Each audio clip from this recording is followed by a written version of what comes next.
All right, here we go. 5, 4, 3, 2, 1.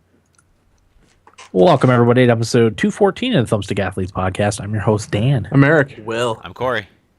Today's episode, Final Fantasy Type-0 HD Remaster.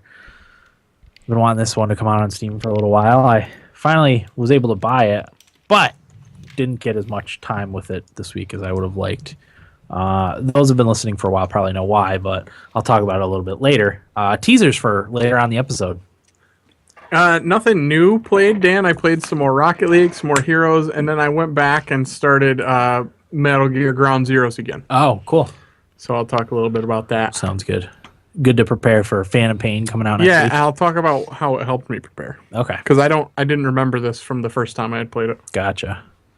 Will, did you have anything to tease? I bought a new game, but I haven't played it yet, Okay. which I'll talk about later. Sounds good. Wait, what game? Until Dawn. Oh, yeah. Yeah. I'm going to talk about it even though I haven't played it. Right. right. Because I'm intrigued by this game. Yeah. Sounds good. Corey? All I played that was new is the Hearthstone The Grand Tournament expansion. Oh, it's out? It is. It came out on Monday. Okay. I heard the Paladin's a real pisser now. They're all a real pisser, in my opinion, All right. because I can't afford a lot of new cards. Kickstarter. Yeah. Do a GoFundMe for Hearthstone Or cards. Corey's Hearthstone deck. And then I played... Sorry. Go ahead. No, I was just going to list off. I got around to playing some NHL 14. Ooh, Real old. And I played a little Smash, which I haven't done in a while. what a game. Wasn't NHL 14 a real shitty one? It was the one... No. Well, I think 14 and 15 were real shitty. One of them was exceptionally shitty. I think 14 was the one you guys really didn't like. Okay. And I was okay with it. Yeah. And then 15 came out, and it was more of that, and I was like, this is just unacceptable. All right. So, but yeah, it was Right. it was not good. So 16's the one that's coming out this year. I've lost all track of this stuff. Yes. Yeah, I guess. Oh, the Yeah, new, they stripped Patrick Kane of the cover. that's right. But the new additions, the playoff beards. I think that's their new feature Sick. that they're touting. Playoff While beards. a good addition, it's not something you should be touting. No. Hopefully they're using NVIDIA's Hairworks. Yeah. Dynamic beard growth Yeah. from Witcher. Geralt. There you go. Scotty Niedermeyer making a return. He always for had. beards. You know who else had a good beard is Dan Cleary. He always grows a good playoff beard. Yeah. Real men. Things never said about Sidney Crosby. No, he can only grow a light mustache. Yeah. I sympathize with that. It's Yeah, taken me a I while grow that. to grow a halfway decent beard. Your molester mustache is worth a lot less than his, isn't it, Will? Unfortunately. Molestache. But anyway, let's get into Final Fantasy Type-0 HD. So this is it's a port of the original PSP game that came out a few years back. It came to PS4. Did it come to Xbox One too earlier in the year? I don't think so. I know it was at least on the PS4. It came out in like maybe March or April. I'll check real quick. But it's it just came out on Steam last week or 2 weeks ago or something. I don't remember exactly. Yeah, Tuesday last week. Okay. And Corey, I wanted to get your opinion. Not a very Final Fantasy like game, is it? No, it isn't. Yeah. But I think what really helps it along is that it's part of the Fabula Nova Crystallis Yeah, so there's mythos. familiarity. But as far as like if you didn't know any of that stuff and you wouldn't expect you were playing a Final Fantasy game. It's as different to Final Fantasy as Final Fantasy Tactics is to Final Fantasy. You know? And also, like, I kind of asked myself the question, what is a Final Fantasy game anymore? Especially if it's not one of the numbered titles. Yeah. You know, it's just, well, does it have a Cid in it? Okay, check. Okay. Does it have Chocobos in it? Check. The definition of what a Final Fantasy game is broad, in your opinion, then. Exactly. Right? Especially in the main numbered series, which this is not. Yeah, and I know you have more experience with it. You played like 13, right, and 13.2 and 13.3? I did not play 13.3. Okay, 13.1, 13.2. Did you play 12? Yes. like Okay. just the first couple hours. The only main Final Fantasy I haven't played is Final Fantasy. Well, it's not even main. 10-2 I never played. Right. The rest of them I have at least some experience with. Most Okay. of them I've beaten. Gotcha. Yeah, 10 is one I'm hoping that's the next one that comes to Steam because that's one I haven't played any of. 10? Yeah. Oh wow, I played that one. Yeah, you had it on PS2. Yeah, me and Jared many played it moons a lot. Yeah, I never had the PlayStation 2, so I never got a chance to play it. It was pretty fun. Yeah, that came out on the Vita too, right? Yes, Okay. remastered and also Remastered. PS3, Okay, which I bought it for and proceeded to trade in before opening. gotcha. Cool. Hey, whatever you got to do, you know. Do they give you more money for that? Who cares? Yeah. I don't think they do. Unless you take it to Walmart and tell them you got it there. I was actually with one of my Which I should have. I was actually with one of my friends, and they wouldn't let him trade in an unopened game. Really? Why I don't know, but they said you can walk out to the parking lot, open it, and bring it back in, and we can take it. But Was this at EB Games? yeah, Was it the Virgin Larry that said it? no, it wasn't that long ago. It was only a couple years ago. But the Virgin Larry, Corey, I don't know about you. Legend. But anyway, one of the reasons why I don't think it's a very Final Fantasy-esque game is the combat system. Like I said, I didn't play 12 or 13 at all, but are they kind of actiony combats or are they more traditional JRPG style combats? 12 I think is closer to Final Fantasy Type-0 than 13 is in terms of combat. 13 still has menus that you're kind of going through. It is more actiony and you're kind of doing things on the fly, Right. kind of changing up your loadout for lack of a better word on the fly. Paradigms, right? Paradigms, yeah, changing your class to suit whatever situation. But I thought that was, people seem to like that, but I thought that was super boring and Right. very predictable. And once you figured out strategy, you'd fight the same enemy so many times that you would just resort to the same method every time, and it got very, very boring. Yeah. And only sometimes was it fun against bosses. Right. But this one is full-on combat. You're rolling around, you're dodging, you're pressing buttons to use different attacks. You're using teamwork. Everybody's Manually kinda, targeting baddies. yeah, locking on and slicing at enemies and moving around and timing your hits, and very, very different. And I forget who it was at Square Enix said they really thought that this game did some really interesting things, and that's why the director of this game is working on Final Fantasy 15. Yeah. It is the first Final Fantasy game that makes like battles, regular random battles, fun. Oh yeah, I totally agree. Now I know last week when we talked about it briefly, Corey, you weren't sure how you felt about it. What are your thoughts now after having played quite a bit more? Last time we spoke, I'd only played about an hour and a half, maybe, Okay. and didn't really get the full experience of the game.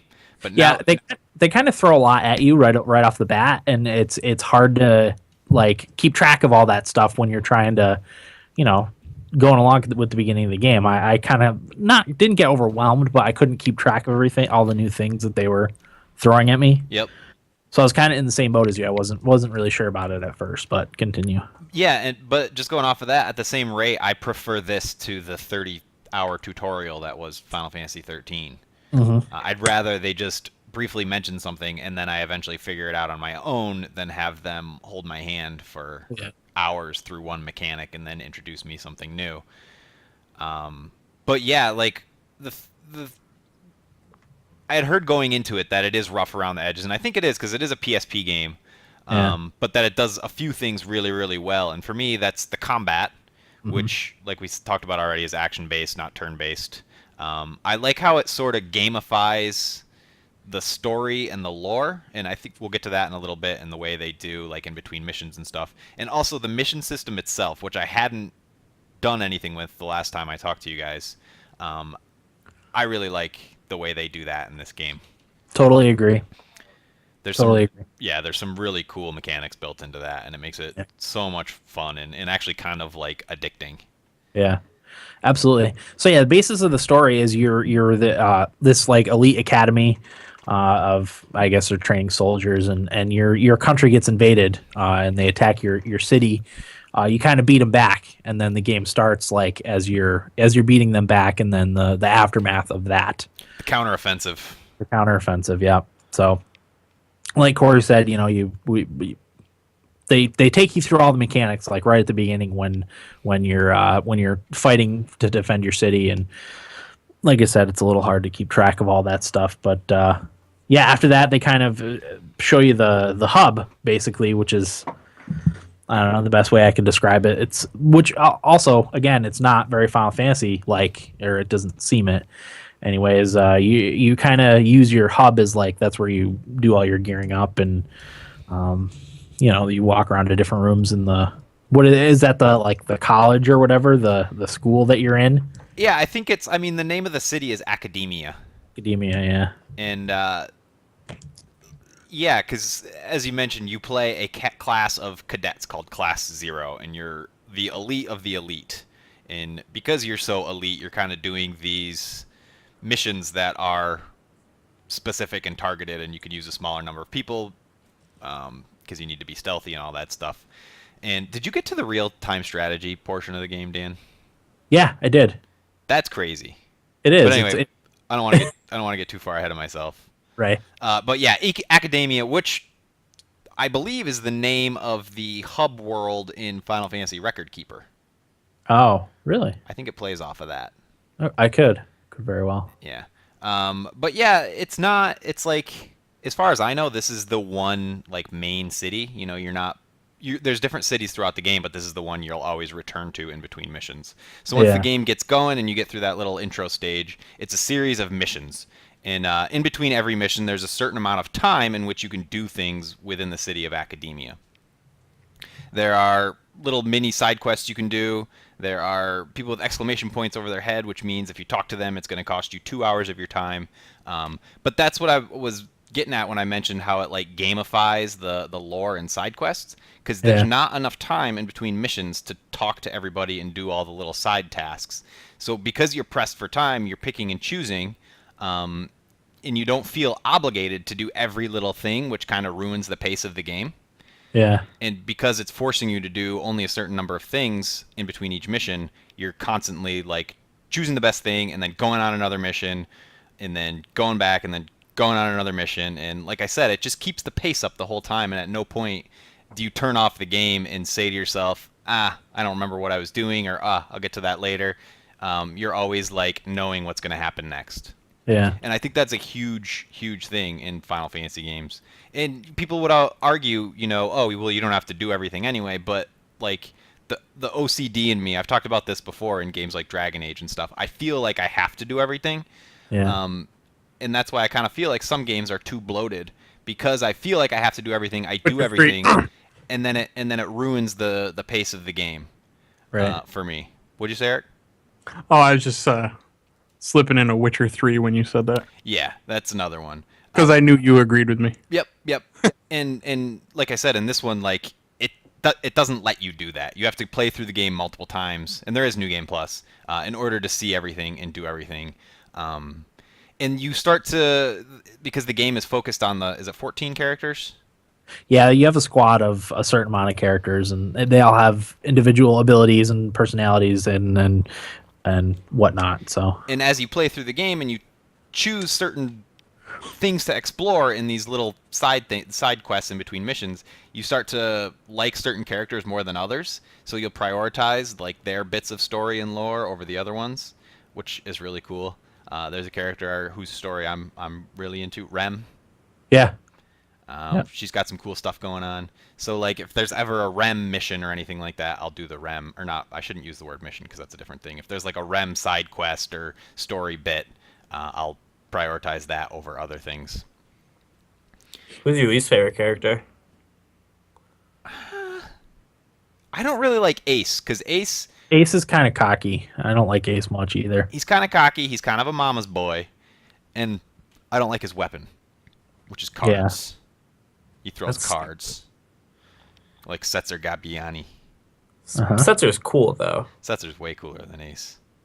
But the card throwing thing doesn't seem like it works very well for an actiony combat system. Well, I like a character that can do the timed hits really well.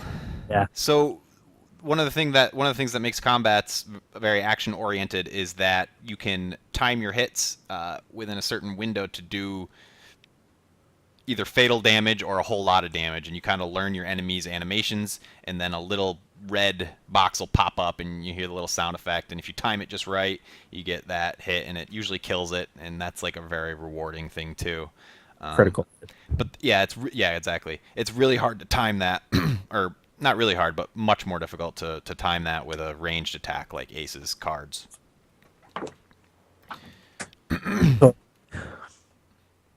Yeah, and I mean, one of the things, like when I first heard about this game and that it was coming to PSP, I never felt like I got a very good description of what Final Fantasy Type-0 was. Mm-hmm. I think that's because it's a hard game to describe because of all the different things that are going on in it. You know. Yep. It's got a lot to it, and go ahead, Corey. People made the joke, and I think we're guilty of it too. When they put this game out for console, you got the Final Fantasy 15 demo with it. Right. And everybody made the joke like, oh, it's a $60 demo that comes with Final Fantasy Type-0 HD. Yeah. Like nobody really, not too many people knew. There are people who know about this game and talk about it like it's the greatest thing since the PlayStation era of Final Fantasies. Yeah. Which I kind of tend to agree with. I actually love it so far in my 4 hours or whatever. I was the same as you, Corey.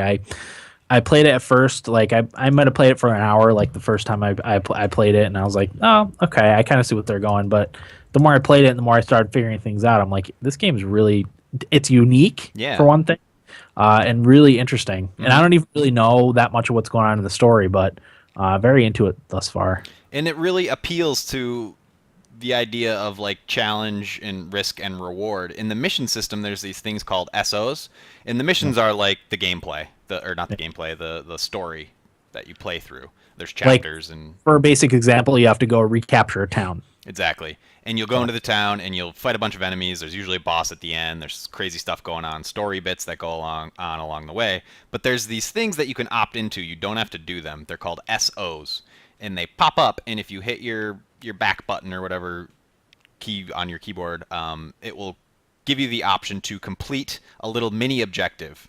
And if you accept it and don't complete it, you die. But if you accept it and complete it, you get a bonus. Like it'll say, don't take damage for 15 seconds or something like that. And if you complete it, it'll give your character regain, which doesn't sound like much, but sometimes it can mean a lot. So you kind of do that risk-reward balancing thing and determine whether it's something you want to do or not.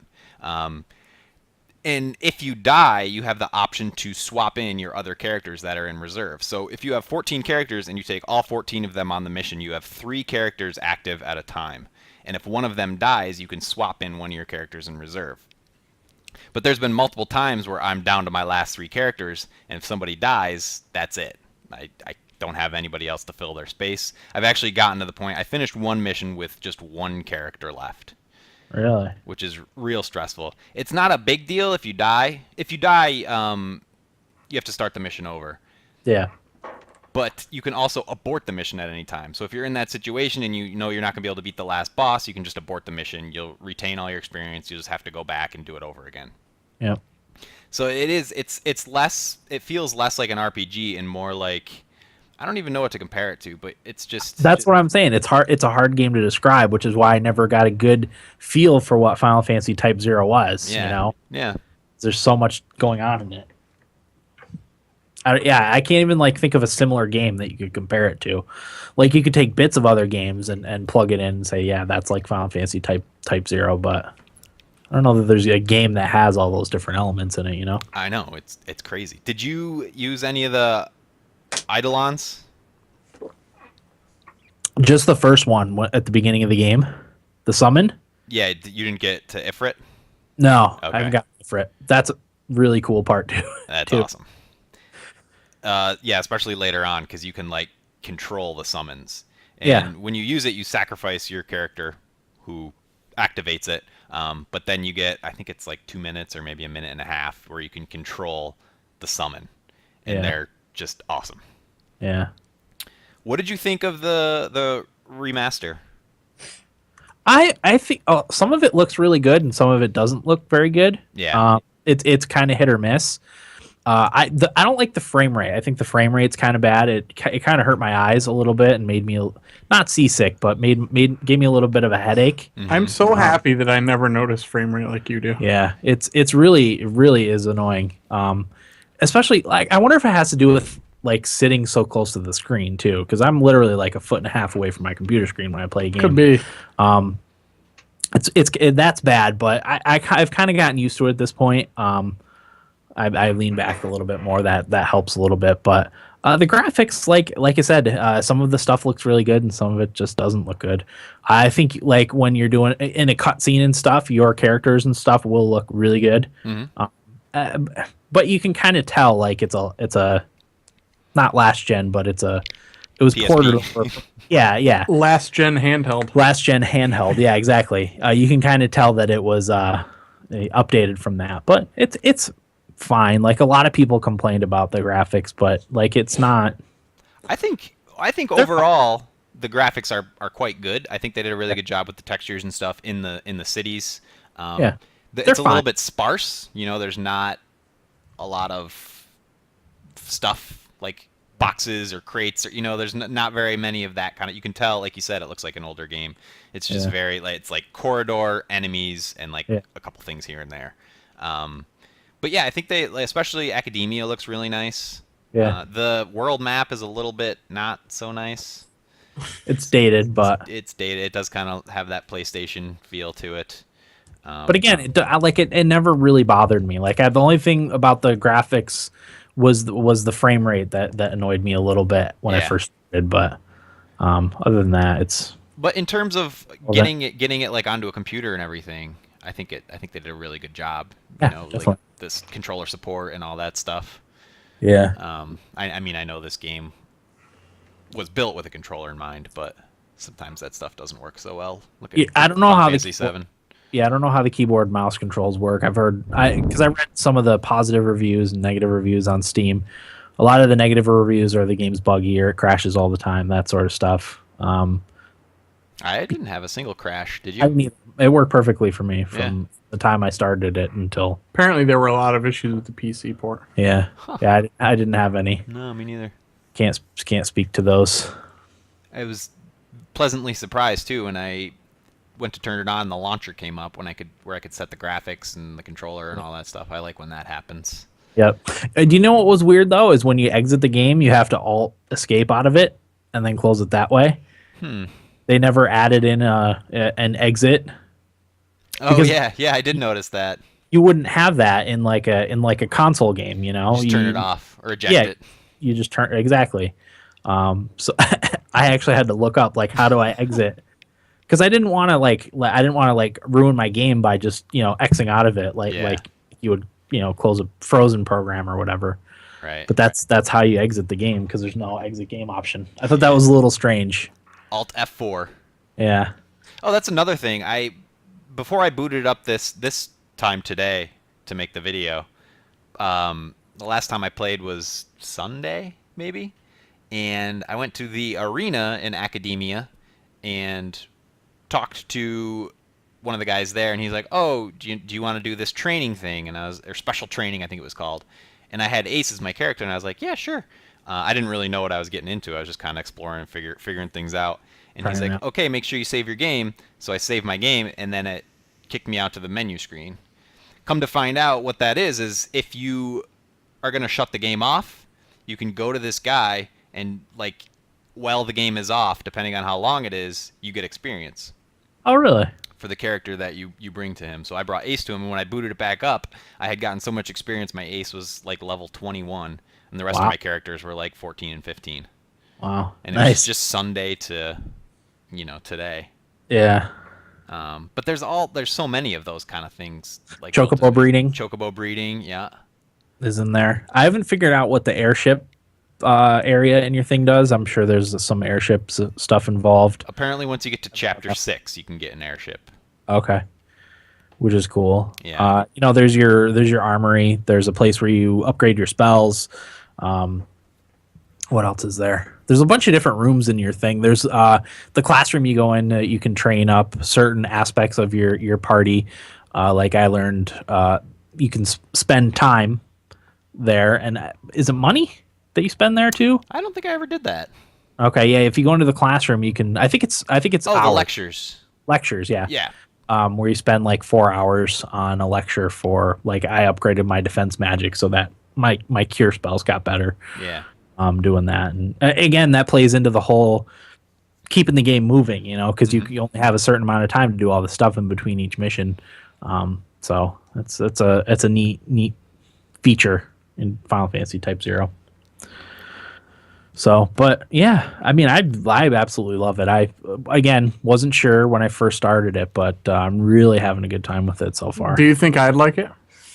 I don't know. I don't think so. Yeah. I think you'd probably play it for like an hour or two and be done with it. Fair enough. It's one of those games where I wouldn't think I'd really recommend it to anybody. Yeah, exactly. Like I'd recommend the mechanics in it and say this part of it's really cool, but then there's always that but. Yeah, I wouldn't recommend it to Will either. I don't think Will would necessarily like it either. Whoa. But Yeah. The AI is really bad. The enemy and the ally AI. yeah, that's totally agree with that. I don't feel like my party members do anything. Exactly. And that was another thing that some people saw. I feel like I kill everybody. Yeah. Imagine a multiplayer Final Fantasy Type-0. That would be fun. That would be awesome. Maybe in Final Fantasy Type-0 2. Yeah. Co-op. Now we're talking. That'd be fun. Some of the other bads, though, while we're on the topic, is the story is pretty incoherent. It's all the terminology. Yeah, I have little to no idea what's going on. Like, there's that through line. Oh, the Empire invaded. We're pushing back. Like, that's enough to kind of drag me through it. But the rest of it's just like I have no idea what that is, what that word is, or what language it's in. Yep. Yeah, like the fun of the game is doing the missions and then upgrading your stuff. Yeah, like that's the fun I get from it. It's more like it's all the Final Fantasy side. Well, I like stuff. that. Yeah, that part's itself, fun. Yeah, it's like if you like Tetris, you might like Final Fantasy Type-0. Right. It's just those little rewards that you get over and over again. You like Peggle too.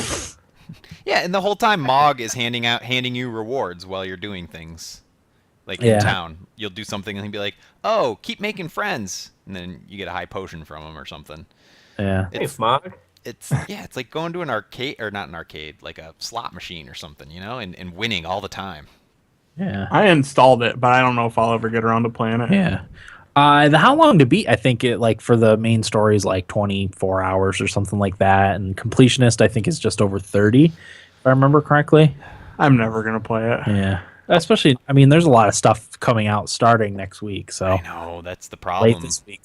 If this had come out a couple weeks sooner. Yeah. Well, as I said, I had all intents on not watching any Game of Thrones and just playing a lot of Final Fantasy Type-0 HD. And needless to say, that did not happen. I only ended up getting like 4 or 5 hours in Final Fantasy. But I probably will prioritize this one over Valkyria Chronicles. What? I'll talk about it later, but I've had some frustrations with Valkyria Chronicles. You're so close. I'm fairly close, yeah. But I'll talk about that later. I just have to bring up the worst part about the game before we Go ahead. move on. The camera. Ooh, a bad camera ruins games for me. It's The real only- bad. The only time I've noticed the camera being an issue is when I'm like in a corner and I'm fighting, because it's hard. You can't see your character, and like if you're getting hit, you can't tell what's going on. Did you turn the But that's motion like- blur off? I always turn motion blur Oh my off. god. I was I don't still like- getting sick with that camera. Yeah, You're right. It's not. It could be worse, but in my opinion, that's the worst part about this game is the camera. yeah. Especially in combat when you're like locked on and trying to follow a cat that's like jumping back and forth over you. Right. It's just ugh. Yeah, I can see that. Okay. But yeah, I really like it so far. Definitely going to be playing more of it. I've got to beat all these games before Phantom Pain comes out, Yeah. but I don't know if that's going to happen. You know the type of person I would recommend it to? People who really like Final Fantasy but have been really disgruntled by the last few games. That's the person I would recommend it to. Because it's totally different Yeah. than other Final Fantasy game. Right. Totally different. Yeah. So yeah, that's everything. Do we want to get right into nibble bits? I don't see why not, Dan. Okay. If you insist. All right. I will go first. Splatoon got a new map late last week called Flounders Heights, which is set at the top of a tall apartment complex. It's a pretty vertical map with many different lanes. I actually played Splatoon specifically to play the new map. It's a really good map. Free? Oh yeah. Yeah. Free updates, baby. Yeah. It's a new game. That's the best. Yeah, really. I'll talk more about it later, but yeah. ArenaNet has confirmed Guild Wars 2 sales figures with IGN. The game has sold more than 5 million copies to date, which kind of surprised me. That seems like a lot more than I thought. That is a lot. I want to play that with you, Dan. I want to do some of the PvP. Yeah. I think there's a potion now that takes you right to level 20. So then you can I get just have right to into pay World for it? versus. I don't know. I'll look into it. I mean, I 'cause would just to do it. I've been playing like I've been playing like an hour here and there just to kind of get myself back into it. Yeah. Slowly before the expansion comes out, but I would love to play. We should all play Guild Wars. It's a game we all have. How are the retainers of Doma doing? I think the last time someone logged in was like 2 months ago. Nice. Besides me. We need to revive it. Yeah. Because I probably play once a week for an hour or two. I yeah. literally never remember I even have that game until We talk about brings it. up here Yeah. every other week. Yeah. Yeah, there's a potion to get you to level 20, and I think that's the minimum level to do World versus World. So, Okay. and that, like, for me, that was where all the fun was Yeah. in it. And you can even level doing that. So, if you wanted to get your character to level 80 without having to go to every zone and do all that stuff, you could do it that way. Which sounds better. Because the experience is really easy to come by, especially if you join a good Zerg and you take over a lot of keeps and stuff. You level up really quickly. Nice. But yeah, 5 million copies. A lot of people were like, "Oh, 5 million copies. That's not very much." And there's other people like, most companies would kill for 5 million games in sales. That's a lot. Sure. So good on them. Guild Wars 2. And that's not the end of their revenue either. I mean, they make money. Yeah, definitely. I mean, I've spent money on their. I think it's the Gem Store is what it's called.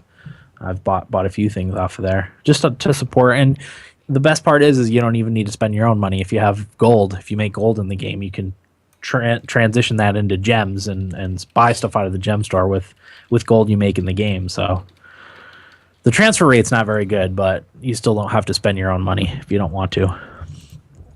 So there's that. John Smedley has left Daybreak Games to form his own game company, the name of which has not been announced yet. Obviously, it's not surprising that he stepped down after becoming a liability to Daybreak Games when he sentenced Lizard Squad member Julius Kivimaki. So Yeah, could have seen that one coming.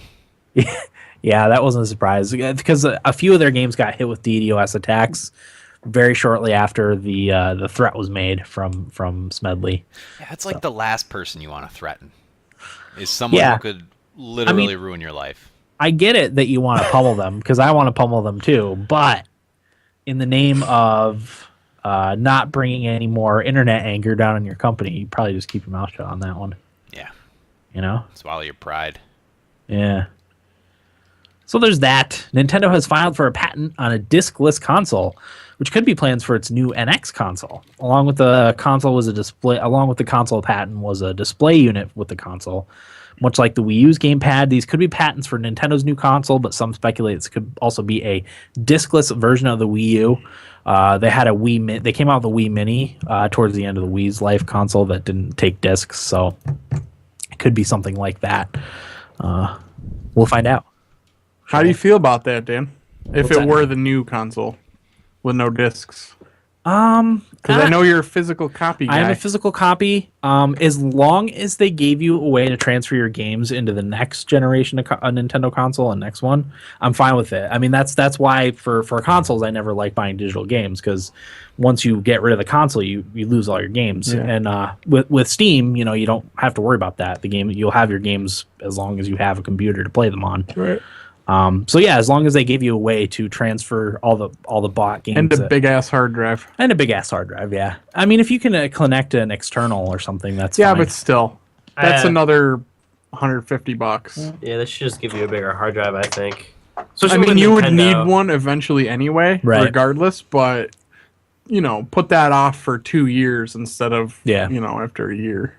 Yeah, because I mean, I don't know if they had planned when the Wii U came out on all the digital sales or if that's like a later thing. But I have the 8 GB Wii U. That's not enough That's for nothing. anything. Yeah. I think Hyrule Warriors is that almost that big. I think I'm it's sure. like 7.5 GB or something. Yes. And you think about like all the DLC that came out for Smash and Mario Kart. Mario Kart's DLC is I think 4 GB Yeah. with all the new tracks and stuff. I just have a 32 GB flash drive that I plugged into mine, but even that's starting to get full at this point. And what the new Fatal Frame game, that's digital only, so I think that's like 16 GB. Are you getting that? Yeah, oh yeah, Oh, nice. definitely. I've been excited for that. I watched tantalizing. it. I watched it played on the Nintendo's Treehouse during E3. Now, is this a brand new game? Yeah, it's a brand new Fatal Frame. How did it game. look? It looks good. Does it? It looks really good. And the gamepad is perfect for like, because you're supposed to take pictures. Yeah. Oh, It looks that's like awesome. It looks like it's going to work. How really much well. is it? I don't know. I don't think there's been a price announced Okay. for it. I'm hoping it's only 40. Yeah. If it's 60, I'll probably buy it anyway. But Okay. You gotta add that Lost Nintendo me. Premium on there. You lost me at 40. I was hoping you'd start at 20. 15. it could very well be. I don't know. Yeah. That's cool. I'll be interested to hear how you like that. You can get imported copies of it from Japan, but I think they're like 55, but that's always going to be more because it's imported. Yeah. So I don't know. I think that's supposed to come out like October 22nd or something like that. It's October at some point. Cool. Getting back to this patent thing, though, like, I have two thoughts. Yeah. If your console might come out next year, isn't it, like, late? I mean, I know you can file a patent whenever, but wouldn't that normally have already been filed? And I have no idea. I know, like, just this past week, Steve Jobs was awarded a patent for the iPod Shuffle. Oh, really? Or was it the Shuffle? Something that came out 10 years ago or whatever. Yeah. So, I mean, I don't know. I don't know anything about any of that stuff, so maybe I'm way off there. And my other thought is, like, what are you patenting? I don't know. You know? They didn't get into specifics Yeah. on what, other than that it was a discless console and then it had a screen, a display unit, as they called it. So the portable portion of the Nintendo NX will not have a disk drive on it, but when you clip it into your hard drive or your home portion of the NX is where it sucks all the data from, and that thing has a disk drive on it Maybe. I don't know. or a cartridge. Yeah. Oh, I would love it if they went back to cartridge games. Yeah. That'd be awesome. Or they could come on like Really little, throw it back. little flash drives. How about a floppy disk drive? floppy 3.5-inch flop. My mom had a bunch of floppy drives. I was having her look for a copy of Windows because she got a solid state drive for a laptop, and she's like, "Look at these!" Wow. It was like a stack of 3.5-inch floppy disks. She's collecting them? Wow, I don't know. Yes. 3.5-inch floppy. It's awful close to home, doesn't it, boys? Our first computer had a 5 1/4 Yeah, drive. yeah, those were the days. Mm-hmm. It's hard to believe anything even fit on those. Well, there's what is it? Retro City Rampage has put their game on floppy love that. floppy Has disks. anybody played that game, by the way? No, Corey, did you play that? I'm interested in it. No. Yeah. Well, that's thought you based on the had- old arcade game, right? Yeah, Yeah. it's on sale on PSN this week. I thought you had played it and liked it, Corey, so I was thinking about picking it up. One of our listeners played it. I want to say it was like Ryan in Iowa played it and, okay. really, and recommended it. Yeah, and really PSN's liked got it. a good retro gaming sale going on this week. Mm-hmm. But anywho, Moving on, YouTube Gaming launched today. I downloaded the app. Oh, actually. today? Yeah, is it on iPhone? it's on iOS and Android. I haven't gone to the actual website portion of it, but I did download the app and watched a few streams and a few gameplay videos. The Thumbstick Athlete stuff is on there. Oh, if you're nice. interested. We made it. We made it. We made the cut. Yeah, I think anything like labeled gaming is No, going up. there's So a strict voting process by the YouTube editors. yes, What's this called, Dan? YouTube Gaming. You might have to follow a link for it. Oh no, Eric's got it. Just type in YouTube space gaming, Will. Yeah. I did streaming. The interface is very, very cool. It's nice, very nice looking app. Looks way better than the standard YouTube app, and it's going to be specifically for game content. I like that. Yeah, no fluff. So that's great. You don't have to sift through all the garbage on YouTube to find your gaming stuff. Oh, there's a whole channel called Minecraft Munchies, which is just desserts made out of things that look like they belong in Minecraft. Really? That's kind of cool. Minecraft Rice Krispie treats. They look like little grass bricks. That's actually a genius idea. So yeah, I mean, I only played around with it a little bit. You know what I was thinking we should do is we should figure out if we can simulcast our podcast on Twitch and YouTube Gaming.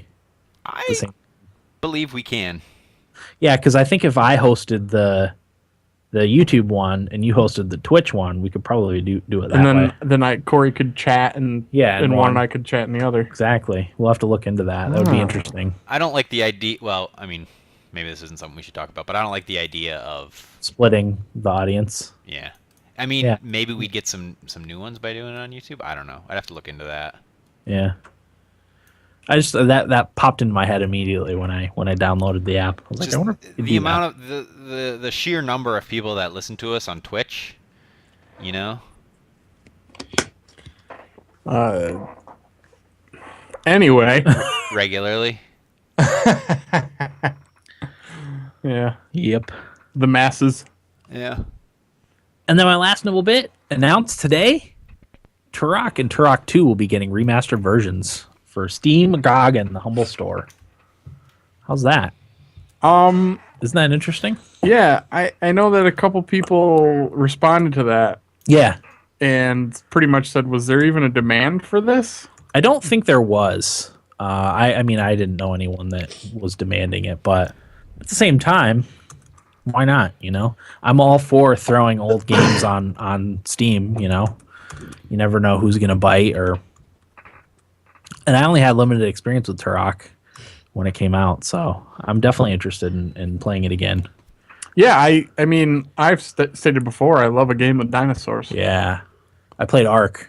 Oh, you did? I meant to tease that at the beginning. Just very briefly, I played Ark. You got my gander up. Yeah. Ark. So I should have... Damn it. I should have teased that. That would have been a great one to tease, because that's a really popular game. Anyway. That's cool. I look forward to hearing about it. Yeah. I mean, we'll see what the pricing is going to be, but I'm interested anyway. How old are those games? Pretty old. I think Turok was an early Nintendo 64 release, so you're looking at 1998 or something like that, 1999 maybe. Is that like a launch game or something? It might have been launch. If it wasn't launch, it was very soon after. Then Nintendo 64 I had Turok. I don't think I had Turok 2. Yeah, Graham had Turok. That's where I played it. I just get the impression that like Turok was the only cool-looking game for Nintendo 64, like at, you know, not at launch, but I just remember it being like the one game you had to have if you had an N64. Mario 64 wasn't a must-have. When you didn't have, well, obviously Mario 64 was a must-have. I'm not saying it's the only one. I'm just saying I remember it being like the cool game to have. Like, this is the one where you can kill stuff and shoot a bow at dinosaurs. You do that in Turok, right? Yeah, I think a bow is one of the weapons. Yeah. So that's it for my double bits. I had quite a few. Corey, what do you got? 17-bit announced Galaxy Z will be coming to mobile devices next year. All right. That game looks awesome. It does look awesome. It's currently only on PS4. Still coming out for PC at some point, but good to know it's also coming to mobile. I was pretty close to buying that on PSN, but I decided against it. You know, yeah, after I first heard about it, I went to try and find it on Steam, and then I realized it's only on PS4. The art style is really cool. Yeah. It is neat looking. Yeah. I agree. Yeah. Very neat. Just from hearing people talk about it, it seems like a pretty cool game too. Yeah. Pillars of Eternity's new expansion, The White March, launched this week. Dan? I'm going to get it. Back to Pillars of Eternity? Yeah, I still have to beat what I've already played in Pillars of Eternity, but I'm definitely interested. I don't know if I'll get it right away. It depends on how the fall plays out with game releases. Yeah. And what kind of time I have, because I do have a few games I've got to finish off first. But I love Pillar of Eternity, and I'm do want to get back into it. It's supposed to be a pretty big expansion too. Yeah, so there's new areas, quote, largely focused on the snowy environments inspired by Icewind Dale, unquote. I love snow. Yeah, I do too. I love snow areas. Same. new quests and dungeons, an increase of the level cap from 12 to 14, 2 new companions. They're adding party AI, so your AI is a little more functional, which because you really have to micromanage all the battles. Right, but I kind of have mixed feelings about it, because sometimes I don't want to micromanage it, but that's also kind of the charm of that game. Yeah, is the fact that you are in total control of everything that happens. Yeah. Well, I mean, at least initially, like when a battle starts, because I kind of do the same things. If there was a way to automate that, that would be good. And then you just respond to, whatever the enemy's doing. Yeah, I don't know, because I think of like Dragon Age and stuff that has party AI. The party AI, and that sucks. Yeah, it does suck. The first one, it was really good because you had like 8 different slots of what you could do. Like if your health gets below 50%, and use a potion. But I feel like there wasn't as much of that in Dragon Age Inquisition. Right, and I think because of that game's really easy. Yeah. Because the AI isn't very good. Right. So if you do take a little bit of control over things, like you'll have no problem. But that's what I really like about Pillars of Eternity is really nerding out over. Yeah. The little things. But anyway, there's also a new region called the White March, and it has 4 subregions: the village of Stalwart, the wilds of Russet Wood, Longwatch Falls, and the dwarven fortress Durgan's Battery. Just reading this stuff kind of made me want to go back to Pillars of Eternity. I feel like it's the game this year, the one that got away kind of thing. Yeah. I feel like something came out right after the following week, and I just kind of... when did it came out in March? Something did come out shortly after, if I remember correctly. I don't remember. But about 10 hours of content, Dan. Nice. Yeah. Pillars of Eternity. So there's almost a shooting at the Pokemon World Championships, and I'd feel bad if I didn't mention the shooting in Virginia today, which is just horrible. I don't know if you guys followed any of that stuff. I saw something. I don't really know, though. So a reporter was doing a live report, interviewing somebody, and on live TV, on camera, somebody came up and shot her and the cameraman. Didn't the shooter have his own camera, too? Yes, he took a video of himself shooting the reporter, the cameraman, and the person being interviewed. Do we know what his motives were? I think Crazy. I had heard disgruntled former employee of that news station. Okay. So, but anyway, it's super disturbing and upsetting. But I felt like I needed to mention it before I read this one. So there was almost a shooting at the Pokemon World Championships. There was a couple of gentlemen, one 18 years old, one 27 years old. They posted pictures on social media of the weapons they were bringing Thursday of last week. 12-gauge shotgun and an AR-15 rifle. And the post read, Kevin Norton, who was one of the other guy, Kevin Norton and I are ready for Worlds. Boston, here we come. And the other guy wrote something about killing the competition. I mean, I'm not one for bitching and moaning, but come on, guys. Real dumb. Can't post that anywhere and expect that to go over. Yeah. Real dumb. Whether they were actually going to shoot anybody, I mean, it doesn't seem like it to me, but this day and age, you have to take the stand that they're probably coming to shoot somebody. Yeah. Have to. Yeah. Authorities stopped them on their way in, found the weapons they posted, and also hundreds of rounds of ammunition and a hunting knife. So they did have the weapons with them. Yes. Well, in the van, I guess, that they drove. Jeez. The fuck? Not smart. Nothing sacred, not even a Pokemon tournament. I was just going to say that. The happiest thing on earth? Come on, guys. Not anymore. Pokemon That's why I got rid of my 3DS after this. That was the last straw. It's not even sacred anymore. That was the last. Right? I feel like something like that's going to be my downfall. Like, I'm just going to make a real bad joke. How do you think they would have tied Pokemon violence into that if that had actually happened? That's a good question. Because you knew it was coming. I don't know. I really don't know. Just wait They till were trying to mimic a war turtle attack. Yeah, Blastoise. Blastoise. The animal violence made them deranged. It's really not funny, but that's disturbing. Yeah. Real disturbing. And in happier news, the Nintendo 2DS is getting a $30 price drop. So it will now, or as of August 30th, be $100. What do you guys think?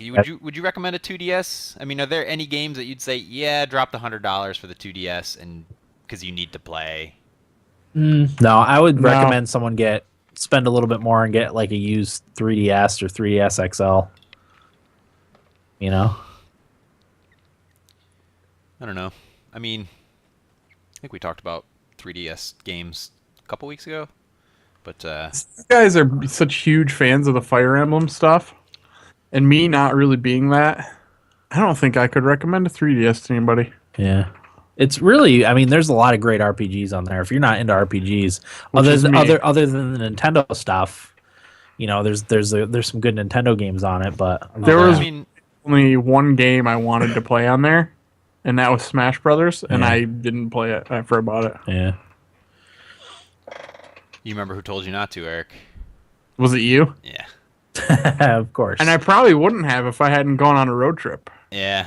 Yeah, that's the thing. I mean, we say it over and over. Timing is everything. Yep. I mean, there's Pokemon.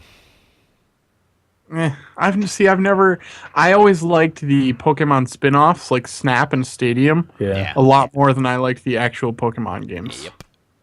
I didn't care for the newest one. I played it for like 2 hours and I was like, nope. This is just Pokemon Blue and it looks nicer. I'm still holding out for Snap 2. Maybe someday Nintendo will get their shit together. Enjoyed that game so much. A lot of people did. And Pokemon Stadium, too. Oh, God. But Snap is just so different and so fun and that would be lighthearted. the perfect use of the controller, too. And how has nobody thought of that? I don't know. You know it would sell. Yeah, it would. Fuck Absolutely. you, Nintendo. Okay. Continue, Corey. That's all I got. All right. Eric, what do you got for us? Oh, baby. Let's see, Dan. Let's start her off with my monthly update of what you can expect on your PlayStation Plus or Xbox Games with Gold subscriptions.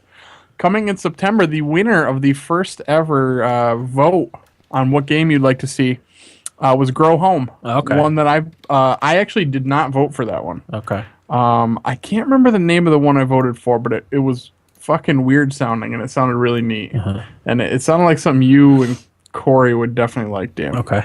And I'll have to look it up. Sounds good. But anywho, Grow Home won the vote with 44% of the vote. It's a pretty popular game. Yeah. Has anybody here played that? Nope. No, it's on my list though. I'm gonna play it before the year's out. It's on my wish list, too. Cool. Super Time Force Ultra, Tesla Grad, Zeo Drifter. Those are your PlayStation 4 offerings. Not the strongest lineup, in my opinion. No. Grow Home is interesting. I'll download it. I don't know when I'll ever get around to playing it, but that's the only one I'm super interested in. Although I've heard good things about Super Time Force Ultra. The other two, I have no idea what they are. Yeah, Tesla Grad has been out for a little while. Okay. It's an indie platformer. And for Games with Gold, Tomb Raider Definitive Edition is coming September 16th and is actually going to be on there for a whole month. Wow. So you got a month to download that. And before that, it will be Dear God, which I don't know anything about. It's pixelated graphics, and that's really all I know about it. But speaking of Games with Gold, backwards compatibility kicks off for everyone in November, at which point they have said every Xbox 360 game that comes out for Games with Gold will be backwards compatible. It's awesome. Which is awesome. Yeah. Which we talked about when that whole thing first came up. Yep. So that's exciting news. I'm hoping to play a lot of games that I missed out on. Yeah. While I was busy playing Halo or whatever. I have a question. Yeah. Before you move on, what's the point of the voting for PlayStation Plus? Gamers bitch a lot, as you know. Yeah. And I don't know. I think people just haven't been. I don't want to say people in general, but there's always a small group of people who always bitch on the PlayStation blogs that they don't like with the game. So I think they're just trying to appease fans. Mm-hmm. By making it at least feel like they have some sort of... Exactly, but the biggest gripe is usually that it's just an indie game, which is what all 3 of the offerings were. So, Yeah. I don't think in the long run it's going to be worth it. I wish they would have just kept it how it was. I kind of pick like games. each month at the end of the month being like, oh, I wonder what the game's going to be. Yeah. And now it's like, well, it's going to be one of these 3 games. I guess the other 2 games that lost are actually going to be... They're going to be on sale. They're going to be on sale. And the one, I wish I could remember what it was called. It started with an A. It did start with an A. Armello. Yes, Armello. Oh. Beardless said it in the chat. Yeah, I'm Do familiar you know anything about it? Vaguely familiar with it. It sounds like a cool mix of fantasy RPG Yeah. and card game also, Yeah. if I remember correctly, but it sounded really interesting, which is why I voted for it. But yeah, Corey, I think that's what it is, just to, like you said, make people feel like they have some sort of control, which is annoying that people need that. But anyway. I wonder what that deal looks like on the publisher's side, though. Do you say, like, your game might win, but if not, we're going to put it on sale? Like, is that... Maybe they just pay up front for all 3 games, and what happens, happens. I guess It's that makes bad- sense. Because if they did it that way, then at least you could say to the publisher's like, hey, we're going to pay you up front for this, but it might work out that you'll get our money and people will have to pay for your game. Well, or maybe they just pay up front regardless of what the outcome is, and Sony No, keeps them from the sales. I know, that's what I'm... Oh, yeah, that could be. Yeah, That could be that's what too. I would do. Interesting. We should do some investigating. We should. Get in touch with your sources at Sony, Corey. Yeah. In the chat, Beardless2 asked what the 360 games with gold were for September. I don't remember one of them, but the other one was Crisis 3. Oh, Crisis. That's supposed to be decent. yeah. The other one I can't remember. We'll play Crisis 3. I liked it a lot, too. All right. Well, there you go. That's one of the series I have to get into. I have Crisis 1 and 2. I'm waiting to play. Waiting for the right time to play them. I've played through 1 and 3, and I liked both of them. Sounds good. And my last nibble bit, Gears of War creator Cliff Bleszinski has, I don't know if any of you follow him on Twitter. Those of you who have, Corey being the only one that has a Twitter. I don't know if I follow him. I don't check Twitter very often. He's awfully friendly on Twitter, and I like him a lot. I've heard him on podcasts and stuff. Seems like a cool guy. Yep. But he's been teasing his new game that he's been working on. And today he revealed it's called Lawbreakers. It was formerly known as Project Blue Streak. Yeah, that's what it was known as for whatever reason. But it's going to be a free-to-play arena-type shooter. The 3 pillars of the game are guns, gangs, and gravity. Yeah. You're not going to be you won't want to be on the ground in this game. So, I don't know. He was a big player of, it was either Unreal or Quake. I can't remember which one. So I guess that was a big inspiration for this game. One of the things I thought was interesting, because he talked, I think it was during the PC gaming presentation at E3, and he talked about the game a little bit, and one of the things he said was he wanted to balance. He wanted like older players to be able to play it, because he said when they're testing the game, like in the office playing against each other, all the younger players were great with the precision weapons, the headshots with sniper rifles and that sort of thing, and all the older players were better with like movement and splash, area of effect damage weapons. And he said he wanted to balance that out for players, so you can play it if you're a young stud, a young esports stud, or if you're me, 32-year-old has been, So I thought that was interesting. It made me interested in the game when he talked about it. So I'll definitely give it a shot when it comes out. Yes. So yeah, this is supposed to be out next year. Mm-hmm. I guess it's set in like a post-apocalyptic environment after something that happened called the Shattering. I don't know. There was no gameplay footage released today, just kind of a teaser trailer. Yeah. If you want to look that up, but I'll be interested. It's free to play. Yep. I will definitely Might give it as a well shot. try it. That's it.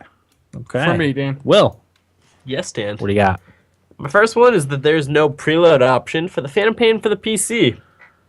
There is, however, a preload option for the console versions, which seems a little backwards to how it usually is. And the community manager for Konami said that it's pretty common practice for the Steam and PC users to not have a preload option, which sounded backwards to me. Yeah, most games have a preload option. That's what I thought. Every game I've ever pre-ordered has been preload. Wait, his only reason was Well, that's not normal. Yep. That's not. I wonder if the Internal Affairs Office had him tied to a chair when he said that. You know what probably you know what probably happened? They probably didn't want to preload it because people can crack that and be able to play it. People do it on consoles.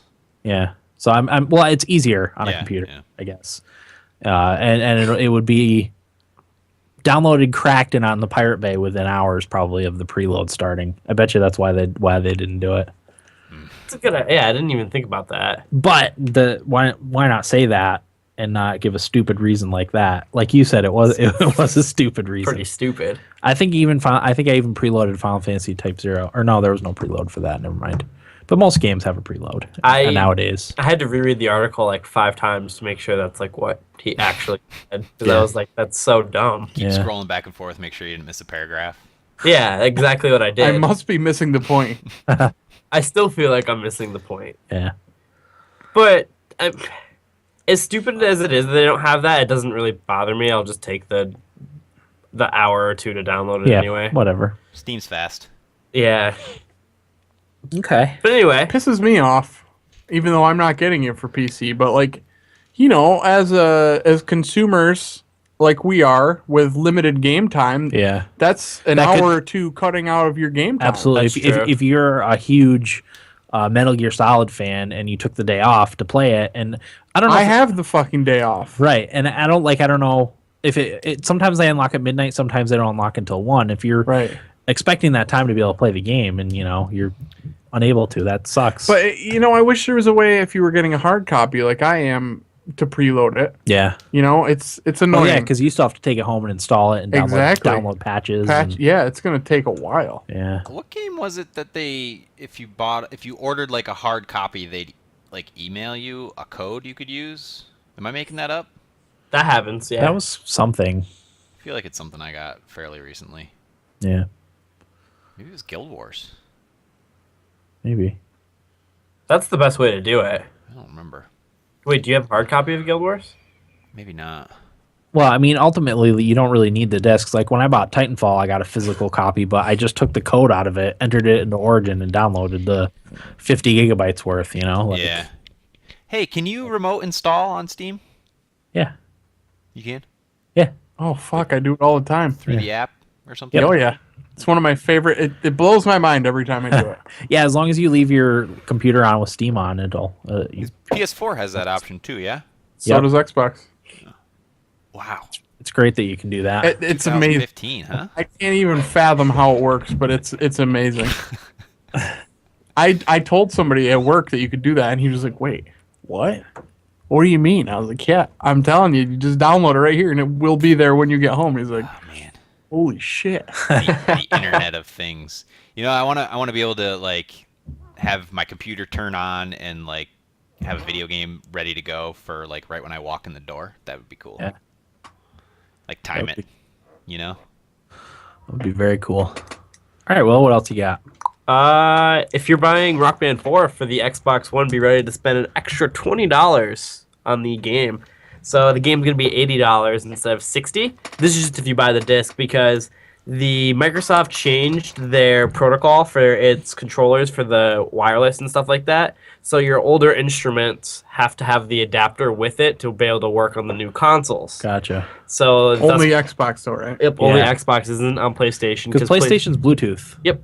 So Bluetooth, like older Bluetooth devices will connect to a newer Bluetooth adapter. Yeah. I guess. So yeah, as Dan said, like it's Bluetooth for PS4, so they don't have to worry about that. But Microsoft has their own thing, so Yes, they do. Be ready to spend that extra $20. But if you get the bundles, like I am, the prices are the same. Oh, you're getting Rock Band. Probably. How much is it?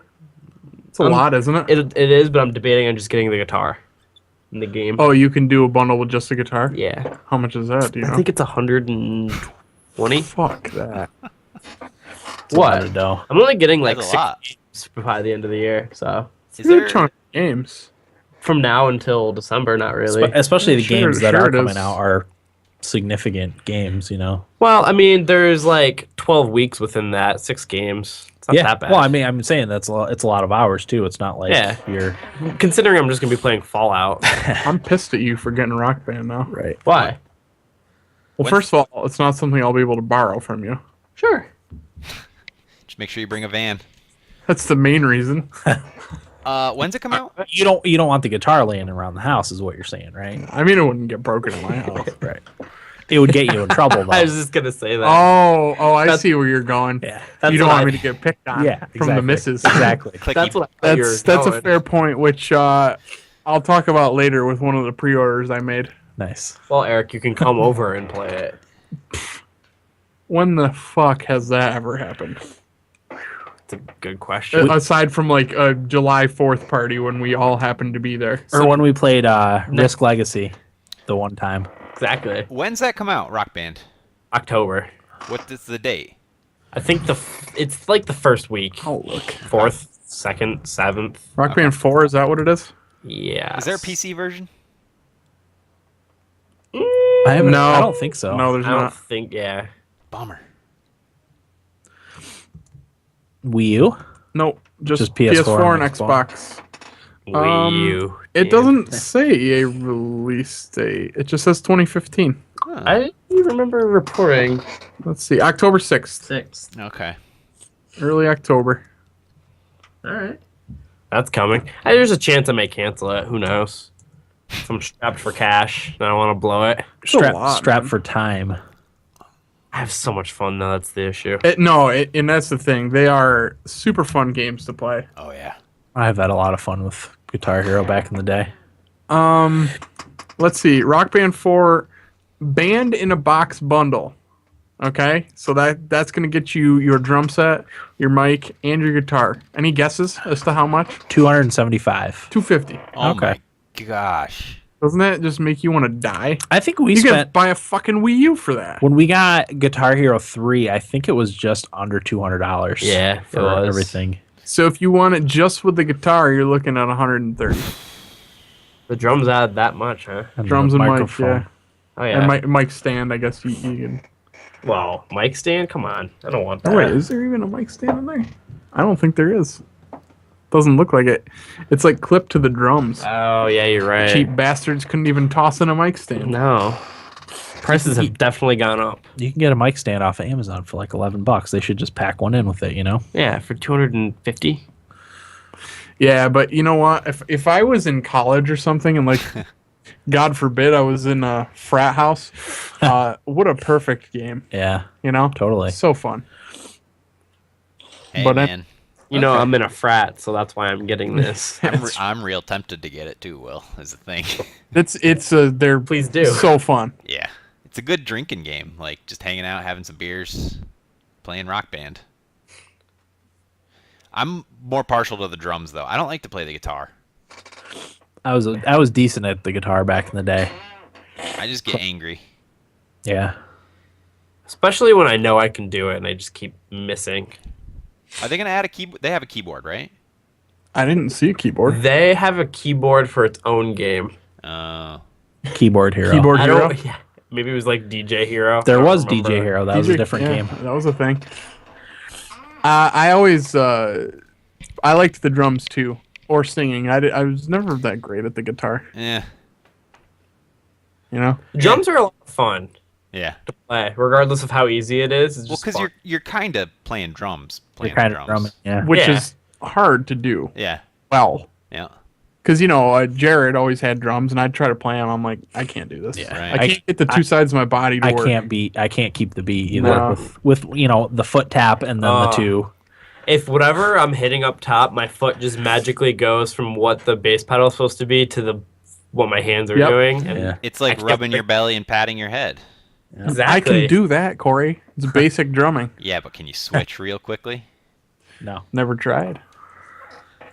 That's what I'm talking We'll have to about. try it on my bachelor weekend. There you go. Let's play that game. We get some real fun going.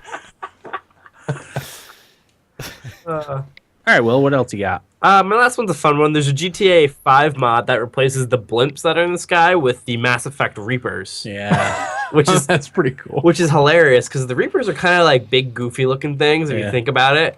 They're just like iconic, just floating around in the sky, and it just looks funny to me. The noise though. That's not added yet, but people are suggesting to the person who made the mod, like, he asked, like, what he should do with it, and they're like, you have to put the noise in. Yeah, because it's not the same without the noise. Exactly. So, like, could you imagine just being on like the cops chasing you at GTA 5 and that Reaper sound? I'd shit myself because you know pretty cool. It's a scary noise. Like It's frightening. because I hear my daughter listens to piano music when she sleeps, and one of the piano songs has a similar sounding noise. Really? In it. Yeah, it's like not a tuba blast, but something like that. It's a horned instrument that makes that noise, and it's Scary. it makes you whip your head around. Makes me want to play Mass Effect. And then my again. son plays a game on one of our computers that has old video game noises to it. One of them is the EverQuest. You remember the EverQuest ding when you level up? Oh yeah. That noise, and every time I hear it, I'm like, what? It's the sounds and the music. Like it even all these years later, still just it's ingrained into my psyche at this point. I That's still cool. hear the achievement pop from Xbox whenever I do something. Yep.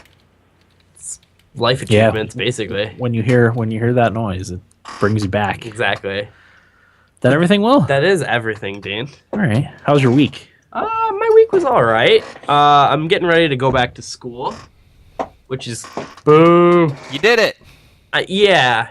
The thing is, like, everybody is like, oh, if you don't go back, if you take some time off, like, you don't go back to school. That's what happened to me. So I'm happy that I'm going, like, decided to go back. It's good. I don't support this at all. I'm gonna have It's you, gonna cut into your video game time. and I don't have a lot of it to begin with, so I'm a little nervous within like Fallout's coming out. Like, how am I gonna play? Am I gonna drop out of school? No. No. I'll put you up. Will, Yeah. you can do it, and it'll make you a better person doing it. That's You're not that's gonna debatable. You're not gonna be able to sleep 8 or 9 hours a night, though. You're gonna have to cut back on the sleep time. The thing is Which you're gonna have to do sooner or later anyway. Yeah, it's gonna happen. If you ever want to have kids, I know. you just give up on your dream of sleeping ever. Speed have is one- your friend.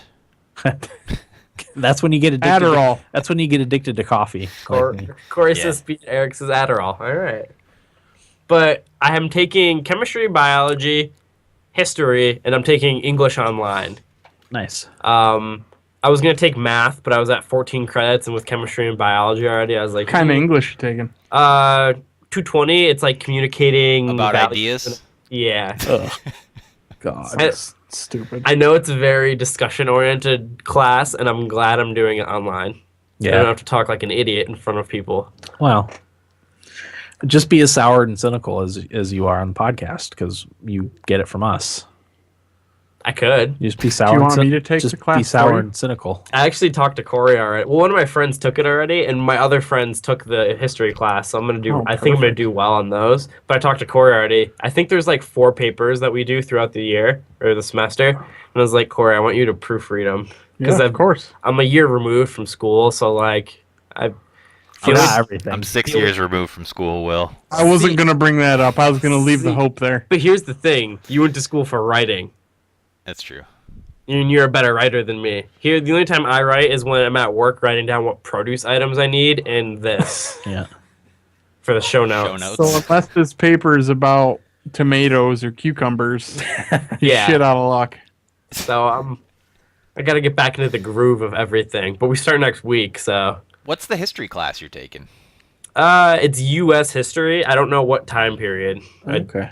Like what section. I just sort of signed up for it because I literally just signed up for all my classes Monday. That'll end up being more interesting than it sounds now, because the U.S. history we covered in school or high school, and middle school, military school, was bad. Yeah. And just basic stuff. It's Oh, actually quite a bit more interesting than. Yeah, there's more Once you depth get- to it yeah. once you get into it. Yeah. And history has always been one of probably my best subject throughout school. So, like, I'm not worried about Yeah. that class at all. Chemistry and biology, on the other hand, whew, I don't know how I'm going to do with that.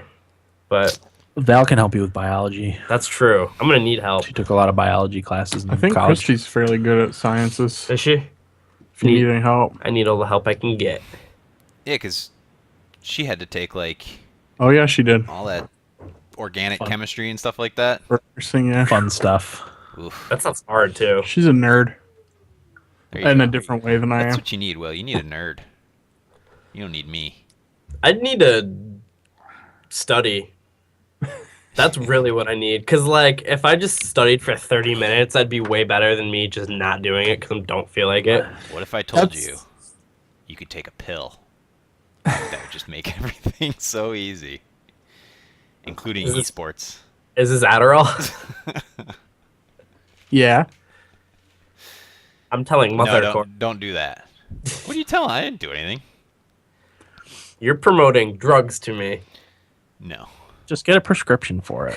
Yeah, that way it's fine. Yeah. Anyway, but that's about it. I mean, I've been working a lot. Been trying to get over being sick. That's it. Okay. What do you got, Eric? Let's see, Dan. I got a few things I wanted to talk about.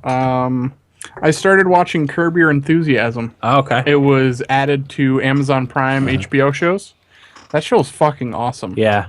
Have any of you watched it at all at length? No. Only Just a few couple episodes. No, but I like the guy in it. Larry David. Larry David, yes. For those that don't know, he's one of the creators of Seinfeld, which is one of my favorite shows ever. Yeah. So it makes sense that I like this. But it's kind of like Seinfeld, where it doesn't really have a point, but there's always like some ironic humor. Yep. It's basically just him getting into really uncomfortable situations, and he's just a grumpy old bastard. Uh-huh. And sometimes he just freaks out and starts swearing, and it's so funny. And I don't often find a show where when I watch it, like, for instance, we had our nephew this week for a couple days. When you turn cartoons on for him, you literally can't talk to him. Yeah. He just is Tunes so in tune with the television. Yep. You have to repeat yourself 4 or 5 times Oh, I before know. he'll acknowledge. Yep. That's how I am when I watch Curb Your Enthusiasm. Uh-huh. And it's weird because there's not a lot going on really, but it's like I just love So focused. Larry David and like the weird shit he gets into. Yeah. So I highly recommend that show. Tito in the chat says that the character George Costanza from Seinfeld is based off of Larry David and how he is in real life. Oh, cool. Oh. So Yeah, I always liked Larry David. so funny. He is good. So that's what I've been watching. Let's see. I upgraded my internet finally. Finally convinced the better half to go ahead with that move. Yeah. They had sent us a thing in snail mail offering a $10 a month cable package. And considering that soccer Premier League just started up, I was like, you know what? She told me it was okay with her, so I called. And of course, NBC Sports is not included in the package, which not. pissed me right off. Yeah. And because he asked me, he's like, well, let me ask you before we do this what channel you're looking for. So I told him, he's like, yeah, it's not included, but let me see how much it would cost you. So my bill would have gone up double. So I said, I'm not really interested. But Yeah, because you couldn't just get that channel. You had to get Yeah. a package with. the $10 package and then some bullshit other Yeah. pack. Yeah. So I said, nah, that's all right. So we decided just to upgrade the internet. So I will be able to stream Rocket League and things like that now, which will be fun. I'm looking forward to streaming some FIFA when the new FIFA comes out because Jeff and I will definitely play that a lot. And I'm looking forward to doing that. Nice. I actually found out there are some other FIFA players where I work that I did not expect to be FIFA players. So I think we're going to try to start up a team, and I will be streaming that as much as I can. Nice. Let's see. I traded in my 3DS. I pulled the trigger. Traded in the 3DS and Smash Brothers and Majora's Mask, which paid off. Where did I get? Metal Gear Solid 5 and Mario Maker. And then I got like a $10 Xbox Live card. Nice. So I was pretty happy with that. It was a little less than I was hoping for, but beggars cannot be choosers. Right. I actually had to go to GameStop to do it because the Best Buy offer for the trade-ins was pretty bad. Yeah. So, Yeah, you got to compare. and I did. Amazon too. Their values have been lower. Have they? also, yeah. Okay. With that stuff, GameStop has definitely had the best offers Yeah. lately. Which sucks. I don't like going to GameStop, but at least we have a decent GameStop in our area. Yep. So We have one that's shitty and one that's good. I'm actually hoping they do a midnight release for Metal Gear, which I'm assuming they probably Yeah. will, I would think so. so that I can get it preloaded overnight and Yeah. play Tuesday morning. Yeah. Yeah, so that actually, I was really happy that I committed to trading that in, because I was getting a little nervous that I wasn't going to be able to afford all the games I wanted this fall. But that definitely is going to make things a lot easier. And then I also pre-ordered Disney Infinity 3.0, which comes out this Sunday. I'm really pumped for this game, and this is the one I'm worried about being picked on by the fiance, because And me. why are you gonna pick? You don't pick on Dan about Skylanders. Skylanders is cool. It's the same thing. Neither of them are cool. But Disney Infinity. It's Star Wars. Part of it stems from you not going 50-50 with Until Dawn with me. I know. That's my bad. That's 90% of it, so I'm just going to pick on you for it. Well, whatever. I'm really excited for this game, because it seems like a lighthearted game that I can just play for fun. I don't have to get too balls deep into. The little action figures look really cool. Because it comes with some Star Wars ones. Which ones does it only come with? comes with 2, and I don't believe I've heard of either of them. Okay. Have you looked at buying any other characters? Oh, have I? Yes. Because there's a few that I would have been interested in getting, like Captain Jack Sparrow, because I really like the Pirates. You're Pirates talking of the about Caribbean. Disney characters? Yeah, other characters. Not really. I've been mostly looking at the Star Wars ones. Yeah, I mean those are the best ones for me. I don't know what else they have as far as characters from older games. The only Disney one off the top of my head that I recognize from the website is Mulan. Okay. She's actually a Best Buy exclusive. Right. There's exclusives to like Mulan. Amazon and GameStop, which pisses me off. Yeah. Marvel's in there also. Yeah. So Spider-Man and Iron Man are on there. Those are a couple that I would probably get into. Guardians of the Galaxy is in there. Yep. Which I actually hated that movie, so I probably won't get those. I'm trying to see who it comes with. I'll look later. Okay. Yeah, I'm just. But I interested. didn't recognize the names because I'm not a huge Star Wars buff. Gotcha. But I'm gonna buy Darth Vader, Yoda, all the big main characters. ones. Darth Maul. I know that I'm pretty sure Yoda and Darth Vader come out the same day as the game, because some of them don't. Some of them are later releases. Gotcha. There's something called Power Discs too. Is that also something from Skylanders? I think what they are is with Skylanders, like they started adding, other than the Skylanders themselves, like an additional thing. Like Trap Masters had these little crystal traps that you put in that you can only trap certain elements of monsters in. And then this year it's going to be the vehicles that you can buy separate from the actual character. So Gotcha. it's probably along those lines for Disney Infinity. I think what Power Discs are like different areas to play in. Yeah. If I'm not mistaken, I don't know. I tried to look into it a little bit, but whatever. I'm just gonna buy the Star Wars stuff and be good with it. So I'm actually really excited for that game. Yeah. That's Sunday. So Tuesday and Wednesday I'm off of work. I'm hoping to do a fair amount of streaming of Metal Gear and probably Disney Infinity. So, and the last thing I wanted, what, Corey? I'm just looking forward to which one you stream more of. Unfortunately, it'll probably be Disney Infinity. That's what I'm thinking. It's just because I get so overwhelmed with bigger games. Those games are fun though. Like I love playing Skylanders with the wife, and I told Eric I probably would be getting this version of Disney Infinity if it wasn't for Skylanders, because we already have like 30 or 35 Skylanders, and we're already invested in that ecosystem. So I'm glad you're getting I would Skylanders, wanna dude. do another one. And Amiibo too. Like I want to get the Splatoon Amiibo. I can't afford to have another figurine thing. So Okay, so Power Discs, it looks like they like add, some of them are like areas, and then some of them are like will put like a Y-wing starfighter into the game, and that's what you use. Gotcha. So it's just got different stuff like Are that. power discs sold separately? Oh, you know Of it, buddy. course. Microtransaction the shit out of me. These games are evil. They are evil. They're sold in like a $10 3-pack. Yeah. I mean, I And guess then- it kind of makes it okay, in my opinion, because it's mostly for kids, and like parents are doing the buying anyway. So Not just that, but you're also at least getting something, like something physical. I've never minded buying the actual character because And they're I so have- cool looking. They are, and I have a figure. Like it's better than spending $4 on a I don't know, something stupid in a game that you don't really want to play or whatever, Yeah. or are only going to play for a little bit and then move on. So, but anyway, I had something to add to what Corey said. Halo 5, Toys to Life. Get your Master Chief collectible. I don't remember. But anyway, in real life this week, I had to go to a wedding for my fiance's high school friend, who she doesn't see too often because she lives in Georgia. But they were best friends through high school, so she got invited. So I obviously went with her. It was a strange experience. It was way out in the country.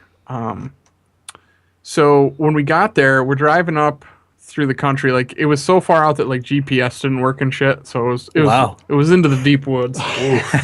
So we get up on this hill and there's like a cornfield, and we pull in, and we were dressed pretty nice. It's a wedding, and it didn't say anything like casual dress. So we get there and like other people are getting out of their cars in this field, and it's like older folks not dressed very nice, and like cargo shorts and like a at best button-up shirt. And I'm like, son of a bitch. So right off the bat, I was uncomfortable. Yeah, I didn't know anybody. We were overdressed. Yeah.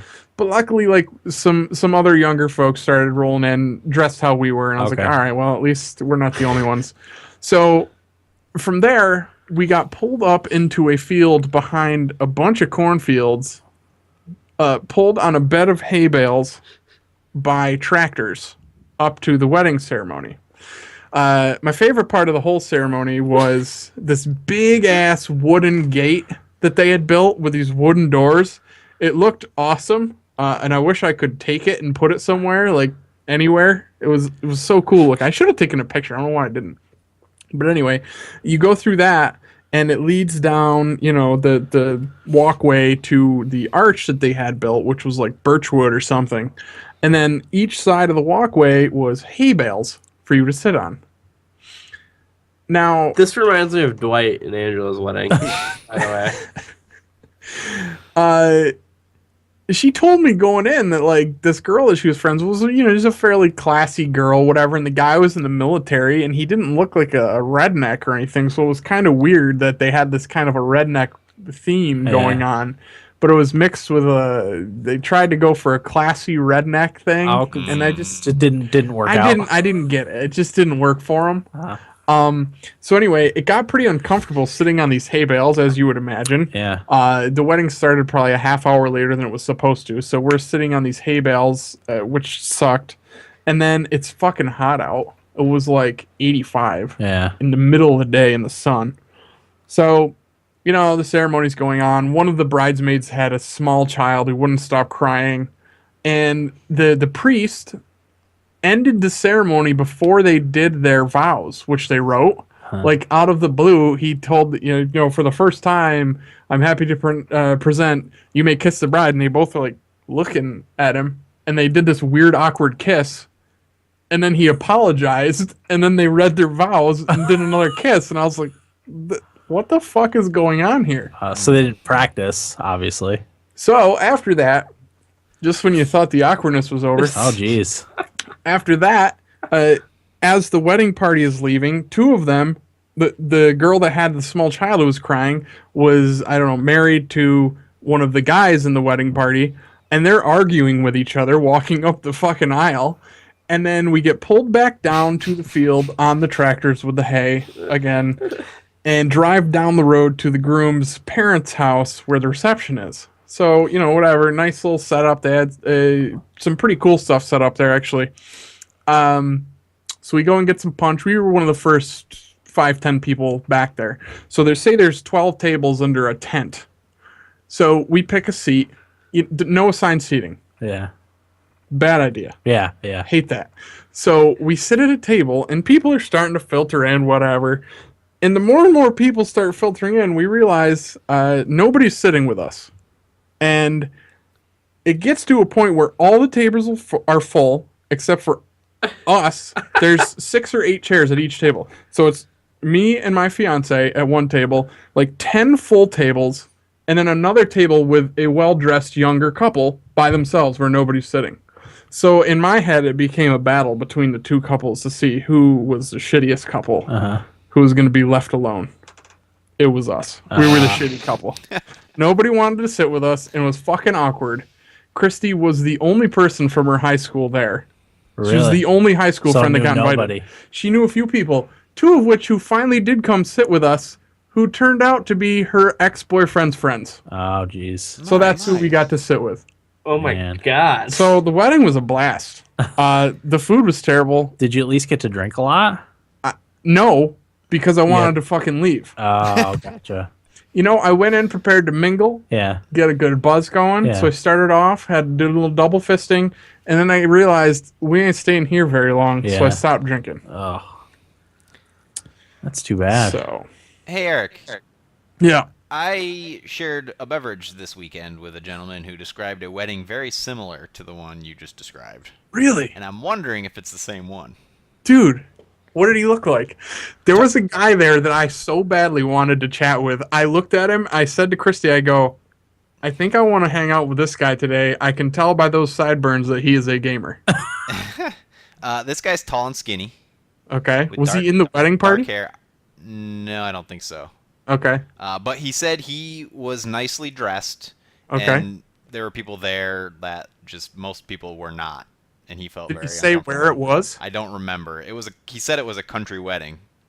And the only other thing I remember talking about it was I asked if it was open bar, and he said open keg.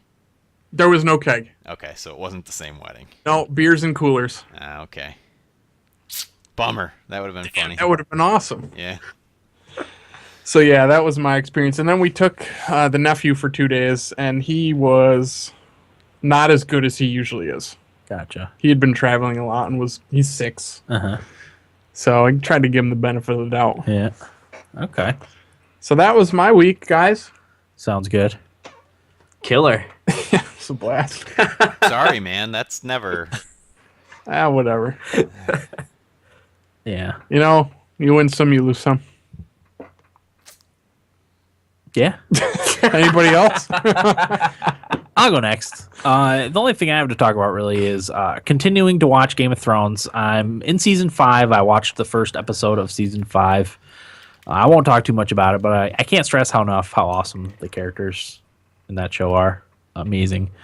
But I don't know if I've mentioned this before, but the show can also be really, really funny.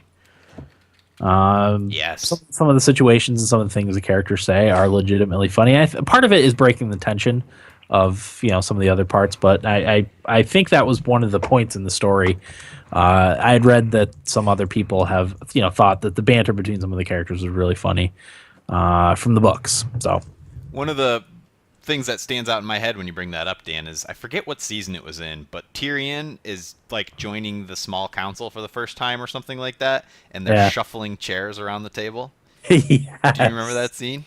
Yeah, I think it was in season 4 or season 3. Okay. Yeah. I just remember like laughing out loud to myself and thinking how brilliant that scene was with no dialogue, just the way he was like moving. I don't know. I can't even remember what it was long too. Yeah, what the situation was. Yeah. Yeah. It's long. Well, Cersei didn't want to sit next to him, so that's why she moved a chair. And then he didn't have a chair or something, so he ended up from somewhere else, and it was really good.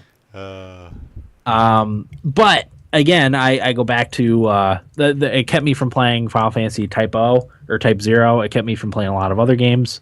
The reason why I don't get into new things is because if I like them, I have to fully immerse myself in whatever it is. So I ended up downloading the first audiobook and started listening to that in my time when I'm not watching the show or doing whatever. So yeah, there's that. Going all in. How far away into that are you? The audiobook? Not very far. Okay. 3 or 4 hours out of I think it's 33 hours long. I actually have an audiobook I want to talk about too that I forgot, but Nice. when you're done. Okay. Yeah, about 3 or 4 hours into the 33-hour audiobook. Did anything jump out at you? Yeah, I was never sure. They only glossed over it, but who exactly? Like one of the things I got from it immediately was I didn't know who John Aaron was really. He was the Hand of the King at the beginning that is dead right off the bat, like right as the show starts. And Ned Stark has to replace him, but I didn't know like what the situation with him was, how Ned Stark and the King were friends from before. I didn't know any of that stuff, so it cleared all that stuff up for me, like what their relationship was, and but other than that, like it's pretty similar to how the show starts so far. I mean, there's a little more dialogue, but yeah, I've only just started it, so it's really good though, really good. Roy Dotrice. Yeah, he does a great job. Yeah, he does a does. great job. And I still haven't had any trouble keeping the characters straight. The only thing I've done is look up. Again, I look up to find out where they come from. Like I looked up Sam Tarley, like where his home was. Who's Sam 'cause I wasn't Tarley? sure. The Night's Watch guy. Oh, yeah. That one. Yep. I didn't know where House Bolton was or where the Boltons come from, so I looked them up. There's a few others that I needed to look up to find out, like where Minor Lords were from and what place they were in. So Wasn't Sam's father super important at some point for something? yeah, he was the Lord of the. They're from the Reach, his Okay. family. Yeah, he's hit something Hill, House Hill, or I don't know. Underhill. Could be Underhill. He's the most Hobbit-like That's true. out of all the characters, I would say. Yeah. So Well, Is other than the Still Hobbit. alive? Tyrion. Whoa, spoilers. I'm not going to get into any spoilers. By next week, I will have I would be caught up on the show. And if we have time, Corey, next week we'll do a hangover or something after the episode's over. We can talk about the events thus far. I'll have to prepare. So These two Rewatch jokers didn't every even get episode. No. Huh? No. Tyrael, Heroes of the Storm. Hello. Diablo. Yeah. we talked about that last week. They just deflected it. Or was They it two- did deflect or it. what? Or was it 2 weeks ago that we talked It was about that? 2 weeks ago. weeks. 'Cause I was here. Just whenever you say Tyrion, I just automatically think Tyrael. And Yeah. And my ears perk out. exactly. But I watched 2 full seasons this past week, which is about 20 hours worth of Game of Hot Thrones. damn. That's Well impressive. done. That's enough I was- to beat Final Fantasy Type-0. I know exactly. I fully intended on playing it. One of the mornings I was up until 5 o'clock in the morning watching Game of Thrones. Shit. I couldn't stop. What time do the chitlins get up? My daughter gets up usually at like 6:30. Oh, Dan, you're killing It's a tough- yourself, man. oh my It was god. a tough day. That was only one night. I think I was finishing up the 3rd season when that happened. It would and I take had me to- days to recover. Yeah. I recovered fairly quickly. I think I went to bed like at 11 the next night and had a normal night's sleep. Jeez. But I freaking love it. Sometimes you need to be really tired to get a good night's sleep. Yeah. You ever true. done that? Oh yeah. Oh god, yeah. Purposely deprived yourself of sleep one night so you could get a good night's sleep the next night? Definitely. Yeah, I mean I had fallen asleep, but I woke up at I had fallen asleep at 1:30 or whatever, and I woke up at like 2:45 wide awake. I was like, I'm not just gonna lay here. I'm gonna go watch an episode of Game of Thrones and I'll come back upstairs and go to sleep. Well, Just one. it turned into 3 episodes. You gonna do one? And I was gonna just stay up and watch, but I was like, I should probably get a little bit of sleep. Yeah. Get that So. 1 hour in. 1.5 hours. So Can I share my audiobook? yes, let's hear it. Yeah. So whenever we go on like a road trip or something, we always re up our Audible Yeah. account, and you get a free book or whatever Yep. when you start that back up. So we did Nick Offerman, who is Ron Swanson from Parks and Rec. Yep. Is called Gumption. It's a book about, I don't know how many, but his favorite Americans. Mm-hmm. So each chapter is a new American, like Theodore Roosevelt, George Washington. It came out not that long ago, right? It's Oh, I don't fairly know. new book. I think it's a newer book, past Yeah. couple years. It's fucking awesome. Yeah. Like, I knew I liked Nick Offerman, but I like him so much Yeah. after listening to this book. He is like, He's a great dude. him and I think exactly the same Yep. about everything. Yep. That's how I felt when I watched American Ham. Oh, okay. Same exact Yeah. same exact thing. Oh God, it's so good. I really can't recommend it enough. We're almost done with it. Was really surprised actually by a couple of his picks Yeah. for people. Yeah. I don't want to spoil it for anybody, but so good. And it's really informative and funny. Mm-hmm. Yeah. which is nice. Yeah, he was on a talk show not that long ago talking about Gumption with it was like Jimmy Fallon or Jimmy Yeah. Kimmel or something. A few months ago. I feel like it came out earlier this year even. Okay. I'm not 100% sure about that, but Yeah, but definitely a big recommend from me. all right. I'm interested. I'll probably buy the physical copy of that book. If you want my login, Oh, I'll okay. just give it to you. All right. Well, I repped my Audible too. That's how I got the Yeah. Game of Thrones book. Every so often we Yep. will. Yeah. So And then, of course, the next day I got, if you re-up your Audible account, you get 2 free audiobooks. And I was like, damn it, screwed it up. because they're expensive. They are. They're like $30. Some of them. Some of them. I think some of the Game of Thrones ones were like 45, and one of them was 60 or something like that. It's Holy like, shit. yeah, it's a lot. I would never pay that, but Uh-uh. hey, if you get 20, 25, I You might get one- pay. You but- get one free book a month. Yep. For So. $15, which is a great deal considering how much some of them are. I think what I'm going to do is start listening to books a little more often than podcasts. Yeah. I love my podcast, but Yeah. you know, Books are nice to listen to. yeah, just change it up a little bit. Yep. That's what I started doing at work. I already know enough about video games and soccer. Right. I hear you. Yeah. Okay, Corey, what do you got? Just a couple documentaries I want to talk about quickly. One called Brother's Keeper. Did I talk about this last week? I think you've talked about it previously. Well, I just watched it either right before last week's episode or right after. I don't remember. But it's kind of crazy. I was watching it. It's about these brothers who all live on a farm, and one of the brothers kills his other brother because he's in a lot of pain, because he's old and whatever. Assisted suicide, sort of like a mercy kill sort of thing. And he's charged with murder and all this stuff. But I didn't realize until I was about 20 minutes into it that it takes place right down the road from where I live. Really? About 20 minutes down the road, yeah. Dang.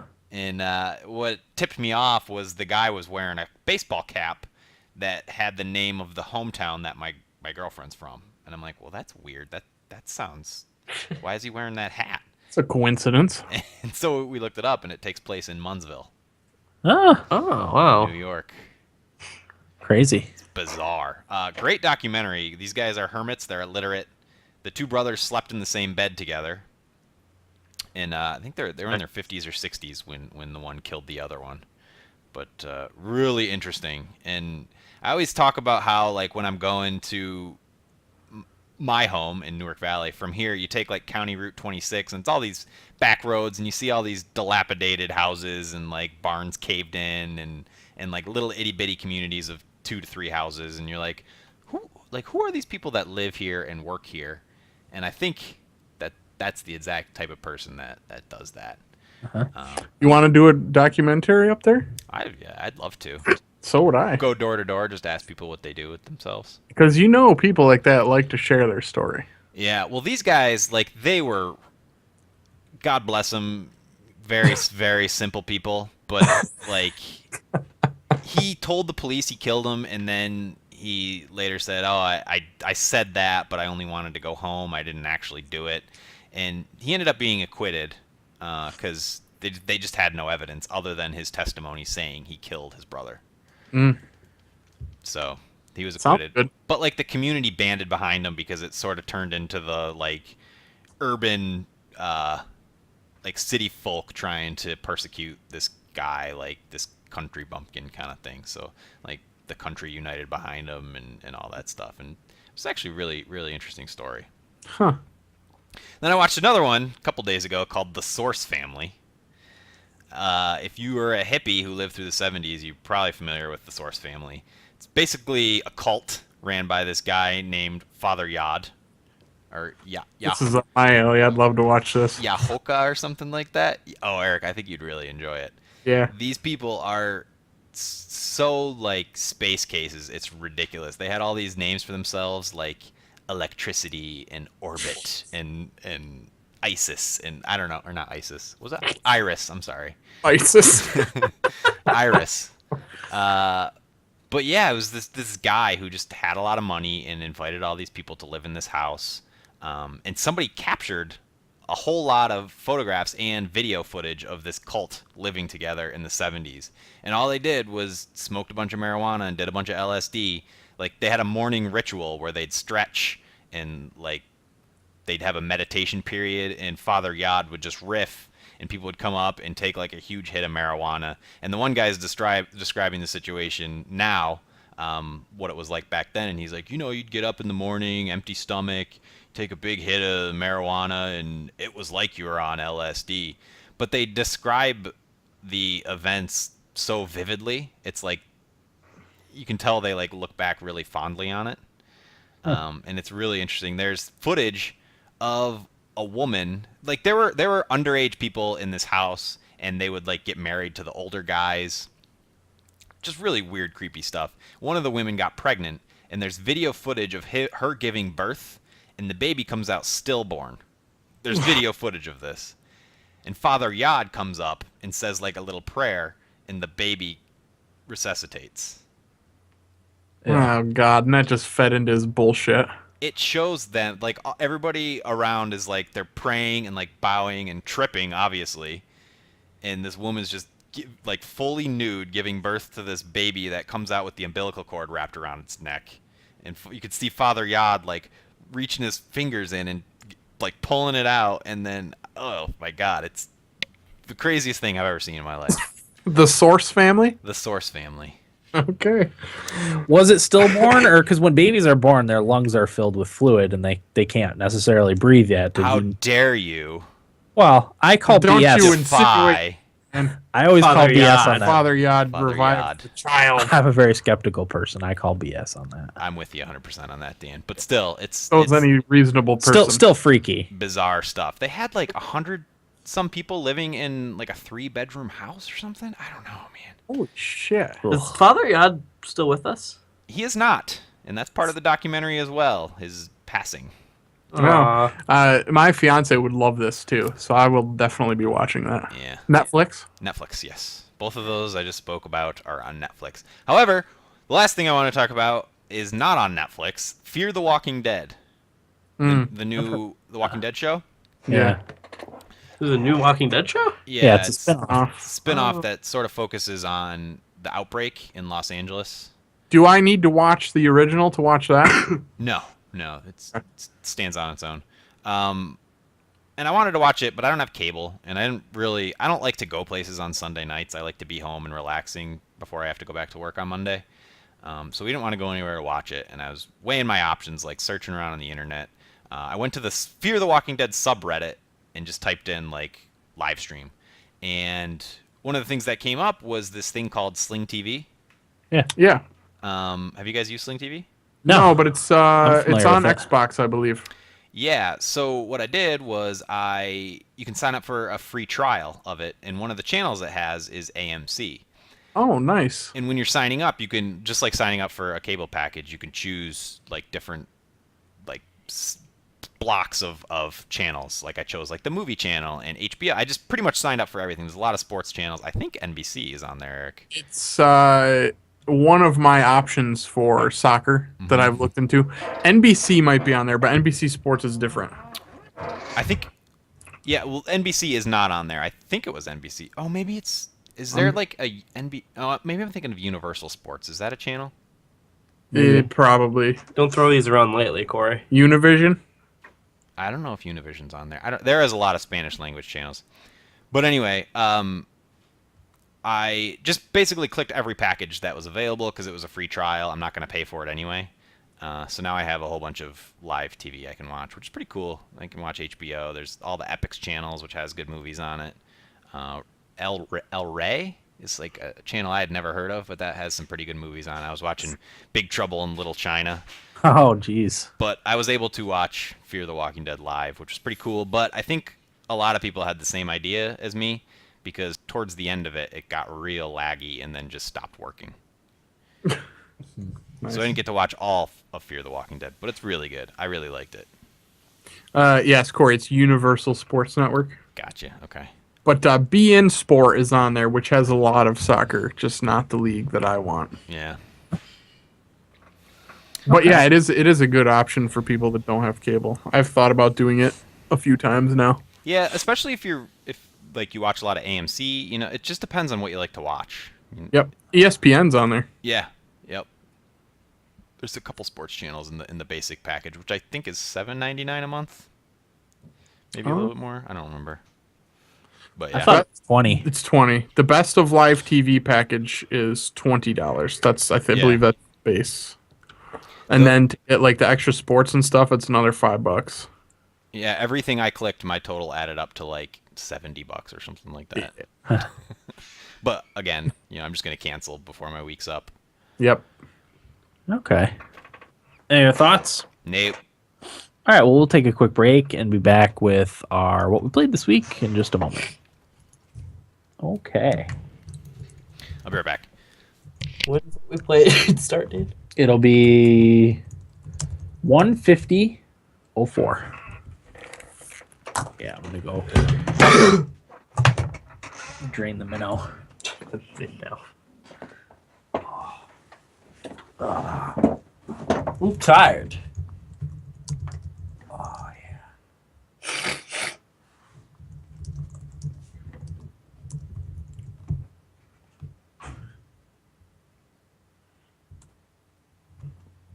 My legs hurt.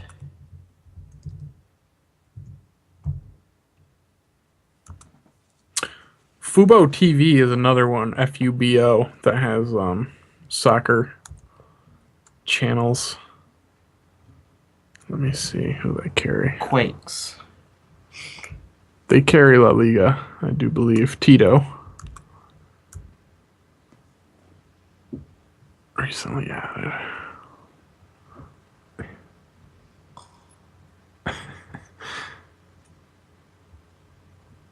I'm so tired. X. You work tomorrow, Mark? Oh yeah, baby. What time? Yeah, Fubo TV does carry B in Sport. I work 7 to 3:30. Will. Okay. If I were to get one, it would probably be Fubo. Fubo. Yeah.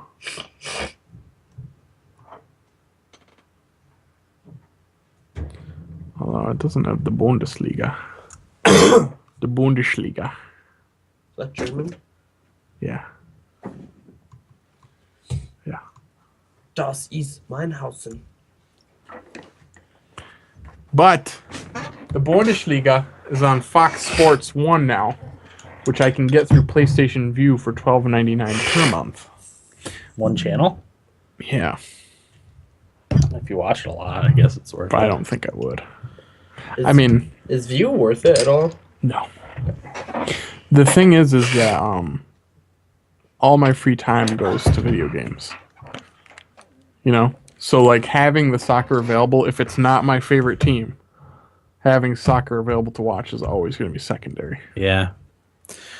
That's how I am anymore. Other than football, because we just kind of turn football on Sundays and leave it on all day. But with hockey, like when I had more free time, we would watch everybody, But like this past year, we only watched Nashville. We didn't have enough time to watch anybody else. I watched everybody for everyone. Yeah, I used to do that. But now the NHL package is different this year because you're going to be able to just pay for one team to watch one team. What? So I could pay for the Sabres? I don't know if you can because it's on local TV still. Fuck. Sabres, I don't know. Sabres work. Sabres did work a lot of the games, so I would look into that. Yeah, well, because I might do that. Although I'll be living in Virginia too. Yeah, you'll be out of market. Although that probably won't be till next season. Right. Is it still 120 or 80? I'm sure it'll be less. It better be less. I'm gonna have to get Sunday ticket. No, for like every team. I can't miss the Bills games. I don't know. I'll fucking hang myself. I'm gonna have to get cable. Yeah, because there's no like online NFL thing, is there? I don't think so. I don't think so either. Not up to this point. Should be. Yeah, well. You should be able to watch everything online. It's bullshit. Yeah, when is it going to be to the point where you can just pick 10 channels for 15? That's never going to happen. So Too much money to be made. Greedy. Well, there's a lot of channels out there that nobody watches, but companies still pay advertising dollars for. That's what it is. I just want to watch Arsenal. Do they have like a channel you can... No. I just listen to the games on my app. You have to jump through hoops probably to be able to watch them, right? I don't find it worth going through the illegal streams. Yeah, a lot of them suck. They're bad, and risking virus on my computer is just not worth it. I'd rather just listen to it on my phone. Yeah, I'm starting to get to the same way. Like, I don't bother. Yeah. Because I like listening to it anyway, because it's their home broadcast. Like it's right on their app, so it's good. It's live. And they only put like a handful of Premier League games on like Fox Soccer, right? Like it's not all. Fox Soccer carries FA Cup. Who has the Premier League? Is it NBC Sports? Oh, okay. Of course, there's no easy way to get that. No. Once in a while, they put a game on NBC, right? Which I can watch. Yeah. But some of them are on like USA. Yeah. The NBC channels.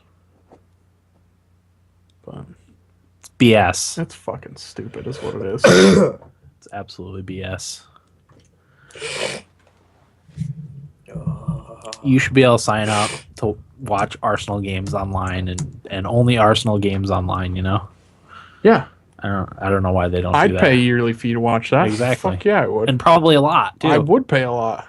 To me, it seems like a missed opportunity, you know, for these teams to, I don't know. I'm sure it has to do with league rules and stuff. That's how it always is. But say there's, around 60 games in a season. I'd pay $1 a game. Mm-hmm.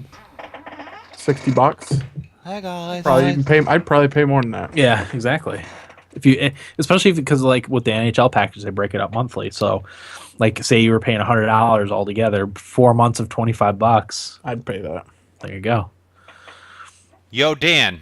Yes. Did Corks drop off your trophy yet? I don't think so. I texted him. Wait, have you been texting him? Yeah, I texted him Monday. No, Saturday. I saw him at Wegmans. Not as far as I know. Why is he holding it out? Do you want me to threaten him if I see him again? Yeah. Threatened to have his knees broke. Like, hey, dude, what's your deal? Do it. I forgot to talk He about lives in Endicott, right? fantasy football. I think he lives in Jordy Nelson. Just drop off the damn trophy. I wanna reopen the league. I wasn't. Don't invite him back. Well, we got to get the trophy from him first before I tell him he can't. Before you can push that power play in. See what I did there? That's good. Haven't you guys seen the movie Creep? No. What's that about? Netflix? I didn't talk about it. Maybe I'll talk about it next week. I don't think I've seen it. It's creepy. A lot of flicks. I don't either. I don't like to watch things again because then I have no time to play video games. Same here. That's exactly why I don't watch stuff. Same here. But anyway. All right, shall we? Is it bad that sometimes I'm too lazy to play video games? No, it happens to me. No, it Lay on happens. the couch and That's when I just force myself to play Rocket League. Oh, there you go. That's a good way to do it. Watch anytime. I mean, for me, like, if I'm feeling too lazy to play video games, I usually just go to bed because it's probably late at night. Mm. You know? Are you level 30 yet, Eric, in Rocket League? Almost. Damn. I'm not even 20 yet. Oh, really? Yeah, 19. Had a couple nice saves today. Good All right, here we game. go. 5, 4, 3, 2, 1. Welcome back, everybody. Episode 214 of the Thumbstick Athletes podcast. We are now in what we played. Who wants to go first? I don't think any of us really played a whole lot. Corey, actually, we'll start with you. I never get to go first for these things. Yeah, let's start with you. Because, I mean, there's a little game called Hearthstone that just had an expansion come out, so why don't you talk about that? Do you want me to start with that, or should I start with Angry Birds 2? Angry Birds 2. Angry Birds Completely. 2. Angry Birds 2. I finally hit the paywall. Oh. Sort of. So if you try a level, there's different levels within the level. There's 3 or 4 phases. So you knock down all the piggies in one, you move to the next one, you knock down all the piggies. But you only get a certain number of birds, and it doesn't refresh every time you move on to the next level within the level. So if you run out of birdies, you get one chance to watch a video ad to get an extra birdie. Which is alright. You know, you click yes to play the ad, you wipe your butt, then you get it by the time you're done, you get up and you're back in it. So there's that. But after you do that, if you run out of birdies, you have to retry the whole level. Which you can only do depending on how many hearts you have. But I haven't figured out where the hearts come from or how to acquire them. Do they like slowly regenerate over time or something? That must be it. And you can also use 60 gems to retry. But they're hard to come by unless you spend money, in which case you can get a lot of them. But, I don't know. It's Angry Birds. That's all I have to say about that. Because I know last week I said I hadn't hit the paywall. I kind of hit it this week. Gotcha. I'm at like level 35 or something like that, still moving along. But I don't know. I haven't seen anything in that game that says like that has me need to recommend it. I think it's just a more cluttered freemium version of the first Angry Birds, which is a better game in my opinion. I played it. Angry Birds 2? Yeah. Corey's right. First one's way better. Okay. It's just more streamlined. It focuses on the fun part of Angry Birds. Well, that and you could pay $1 for it and have the whole game and not have to worry about exactly timing out or whatever. I mean, as you said, there was like 3 different like currencies or whatever in the game. Oh my god, it's crazy. And then they do like sponsored spell. So there's spells in this game, and some of them are kind of cool. Like there's a spell you can use that when you launch it, it turns every block into ice. Which is nice if you got the blue guys because they cut through ice really easily. But they also do, I'm assuming what they do is sponsored spells. And as of yesterday, it was the Honey Nut Cheerio bee. So when you launch the Honey Nut Cheerio bee, all these little Honey Nut Cheerios fall down over the area and knock the blocks and the piggies down. How do you feel about that, Corey? I know you were branding for a while. Oh, I love that stuff. I absolutely love that stuff. Because it doesn't bother me in any way. It's kind of it's kind of fun. Like, oh my god, the Honey Nut Cheerio bee. And I'm sure, granted, I don't see any of that ad money that General Mills paid, but I don't know if that's returned in any way. Right. I don't know if the consumer benefits from that at all. Or if it's other than just being an ad. A neat distraction. Yeah, I mean, I guess I would like it even more if that was the only kind of advertising in the game. Yeah. Like if a game came out and they said, "Oh, we're just going to get sponsors to pay for this game. It's free for everyone else." Then that would be cool. Yeah. Without all the microtransactions, without video ads, without pop-up ads while you're playing. If it was just sponsors that were integrated intelligently into the game, then it's even better. Yeah. Well, that's what I read about it when it first came out, was that it uses every form of mobile monetization ever. Yeah. Everything. Every single kind. Yeah. Oh. It's all there. Yep.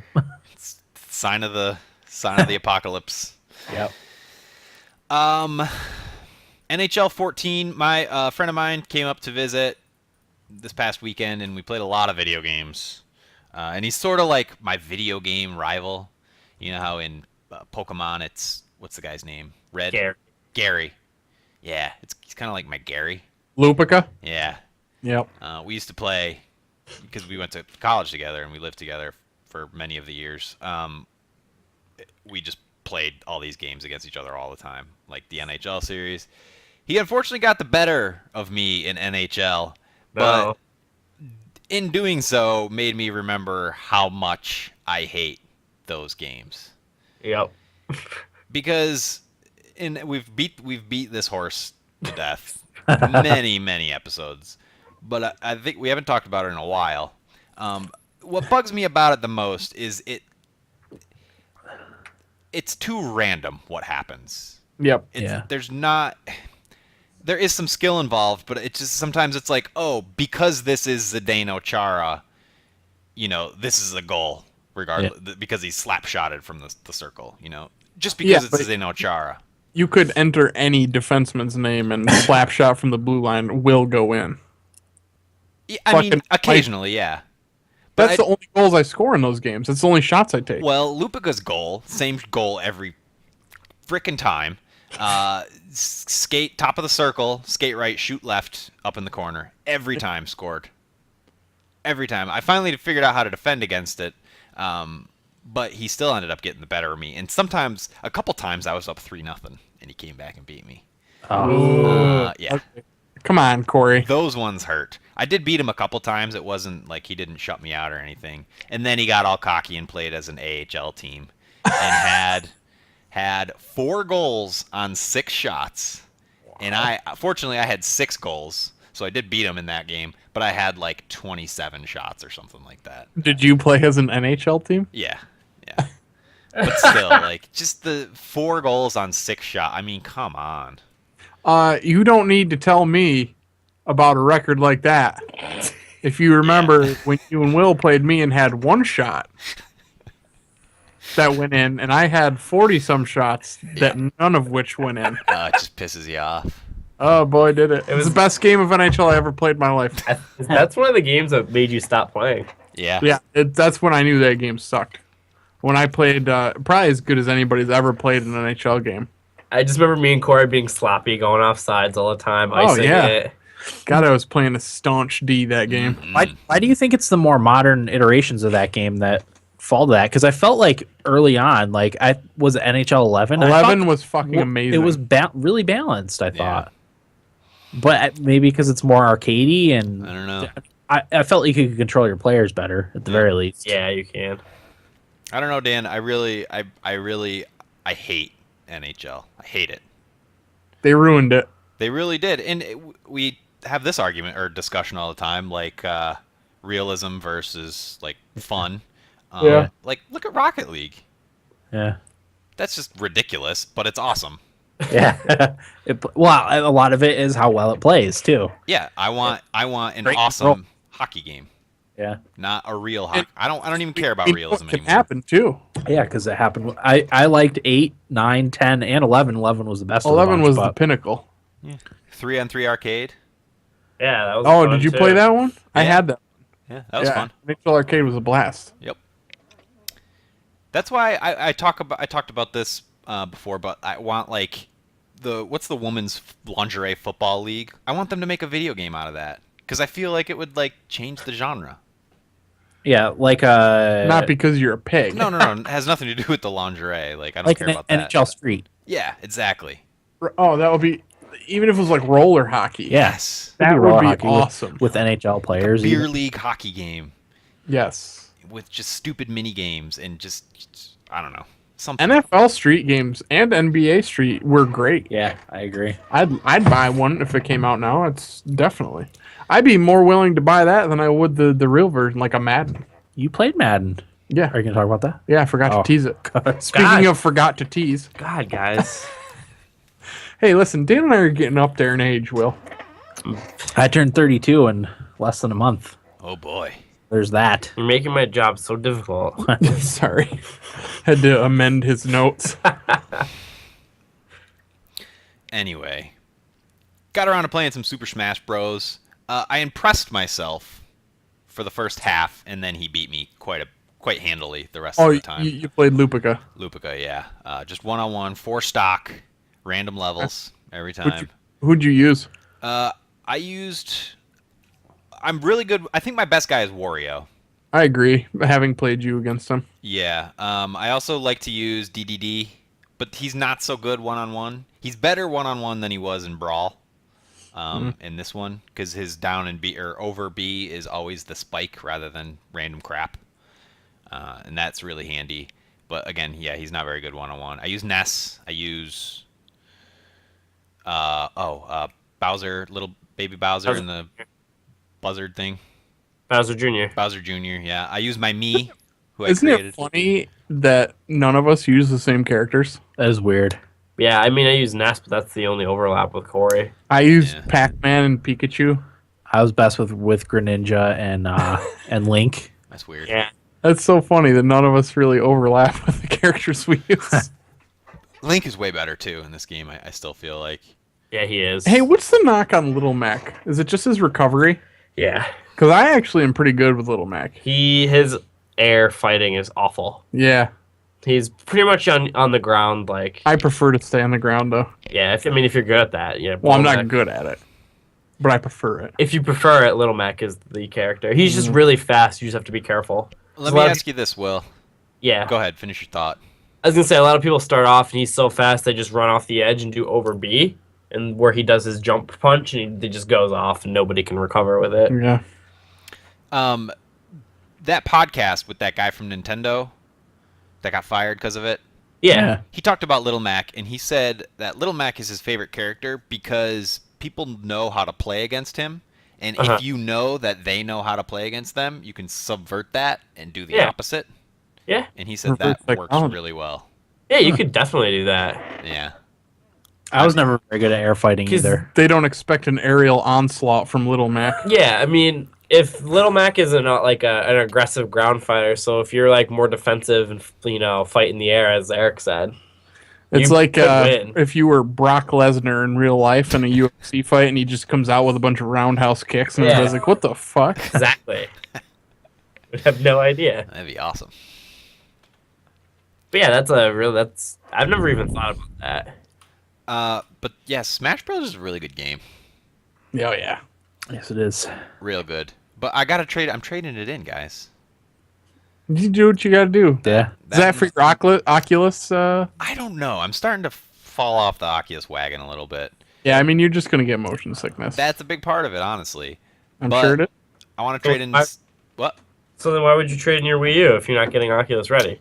PS4. You've that's got why. you've got an old graphics card. The Wii U will go towards a new graphics card, and that I need to get regardless of whether I get the Get a Oculus. PS4 or an Xbox. Nah.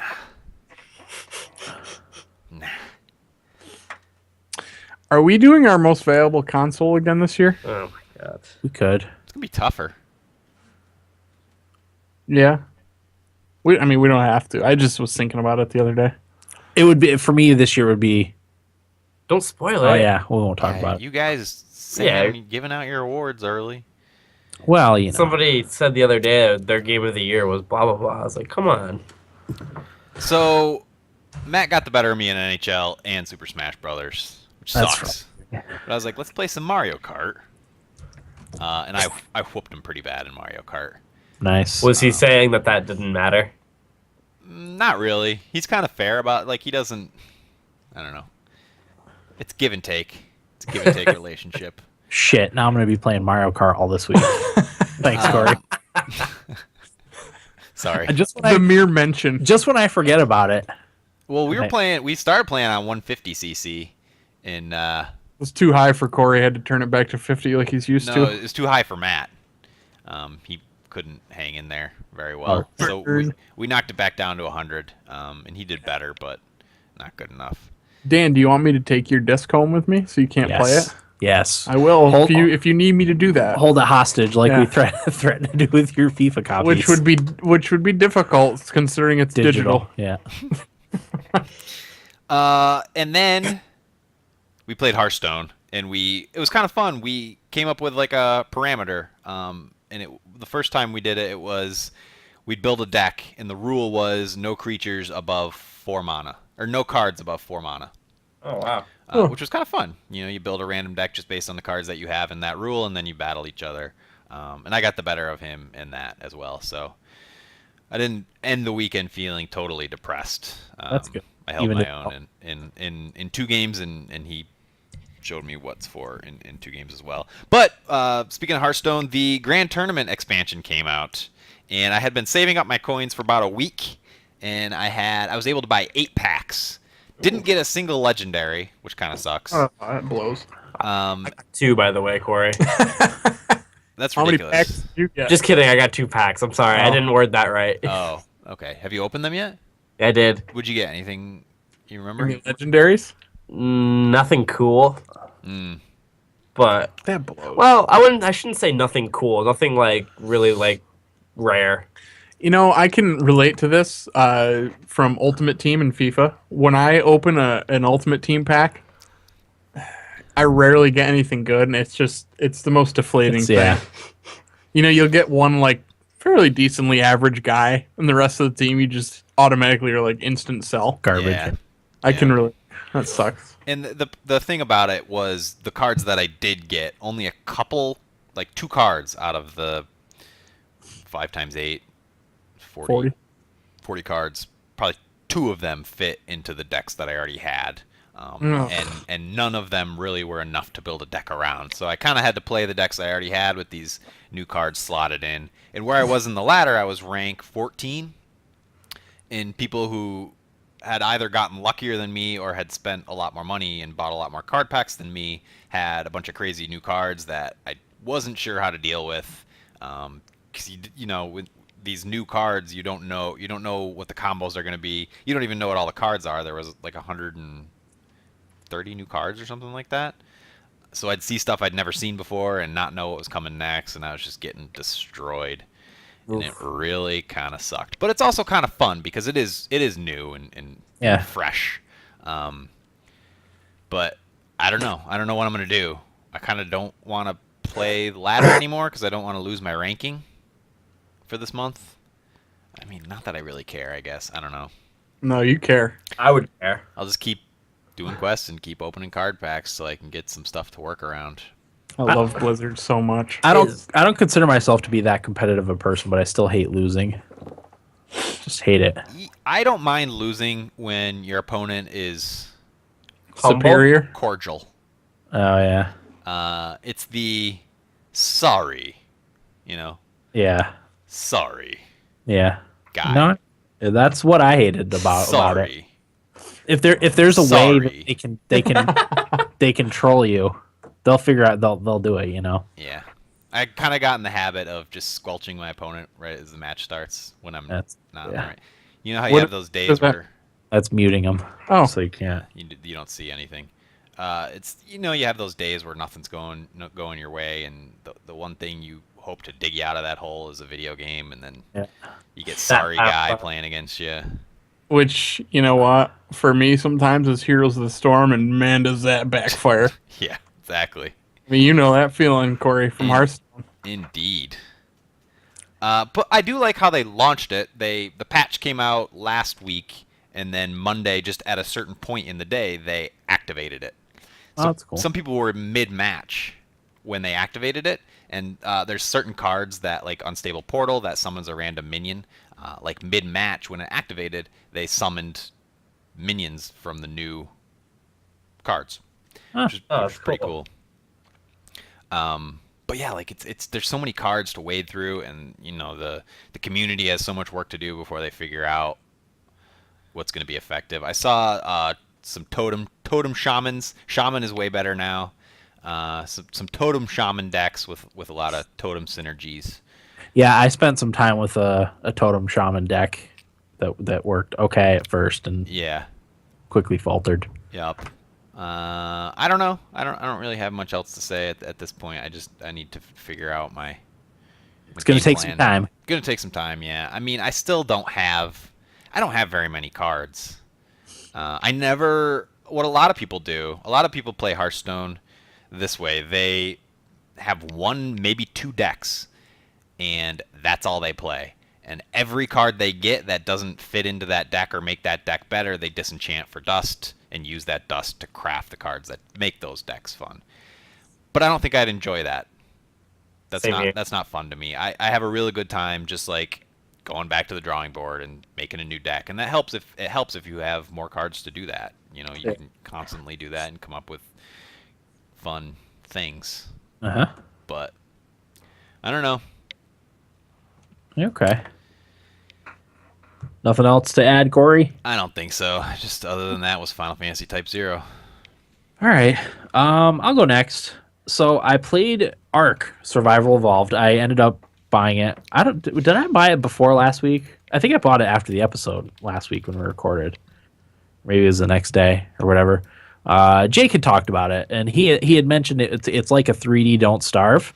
And he's really dead on with that. It is a lot like a 3D Don't Starve. There's, you have your food and temperature and all that stuff you have to keep track of. But I probably only played an hour or two on the single player to kind of get my bearings a little bit, figure out how some of the mechanics work, and it just kind of drops you into an island with dinosaurs, like a desert island, kind of not desert island, but jungle island. And you figure it out from there, which is kind of cool. I haven't been able to make that much stuff. I've died a few times too. I mostly starving to death. I still haven't gotten hunting down quite yet, but Do you get chased by dinosaurs? yeah, there's all sorts of dinosaurs. There's the Triceratops dinosaurs. There's I've only stayed on the coast, so I haven't gotten in. I think I saw a brontosaurus. I actually stole a brontosaurus egg and it stomped me to death. Dan. I know. There's those little dinosaurs that killed the guy in Jurassic Park, the spitting dinosaurs. You remember that? Yeah, I'm starting to think of the name of it. Yeah, I can't. Well, I'm trying to think of the name of the guy. Oh, Nedry.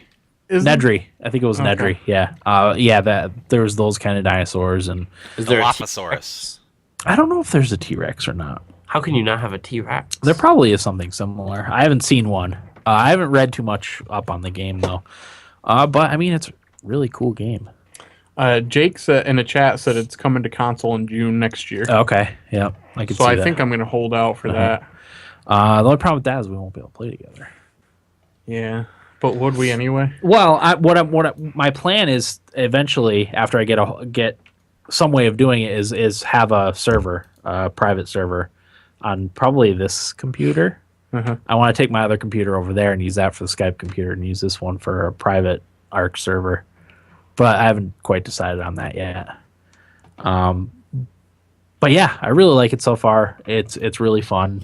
Jake says to make axes and pickaxes. Yep, I learned that after I died a couple times of starving. You need those to hunt and then skin the animals that Kill you kill. dodos. Yep. I'm just figuring that out now. But it's really, really cool game.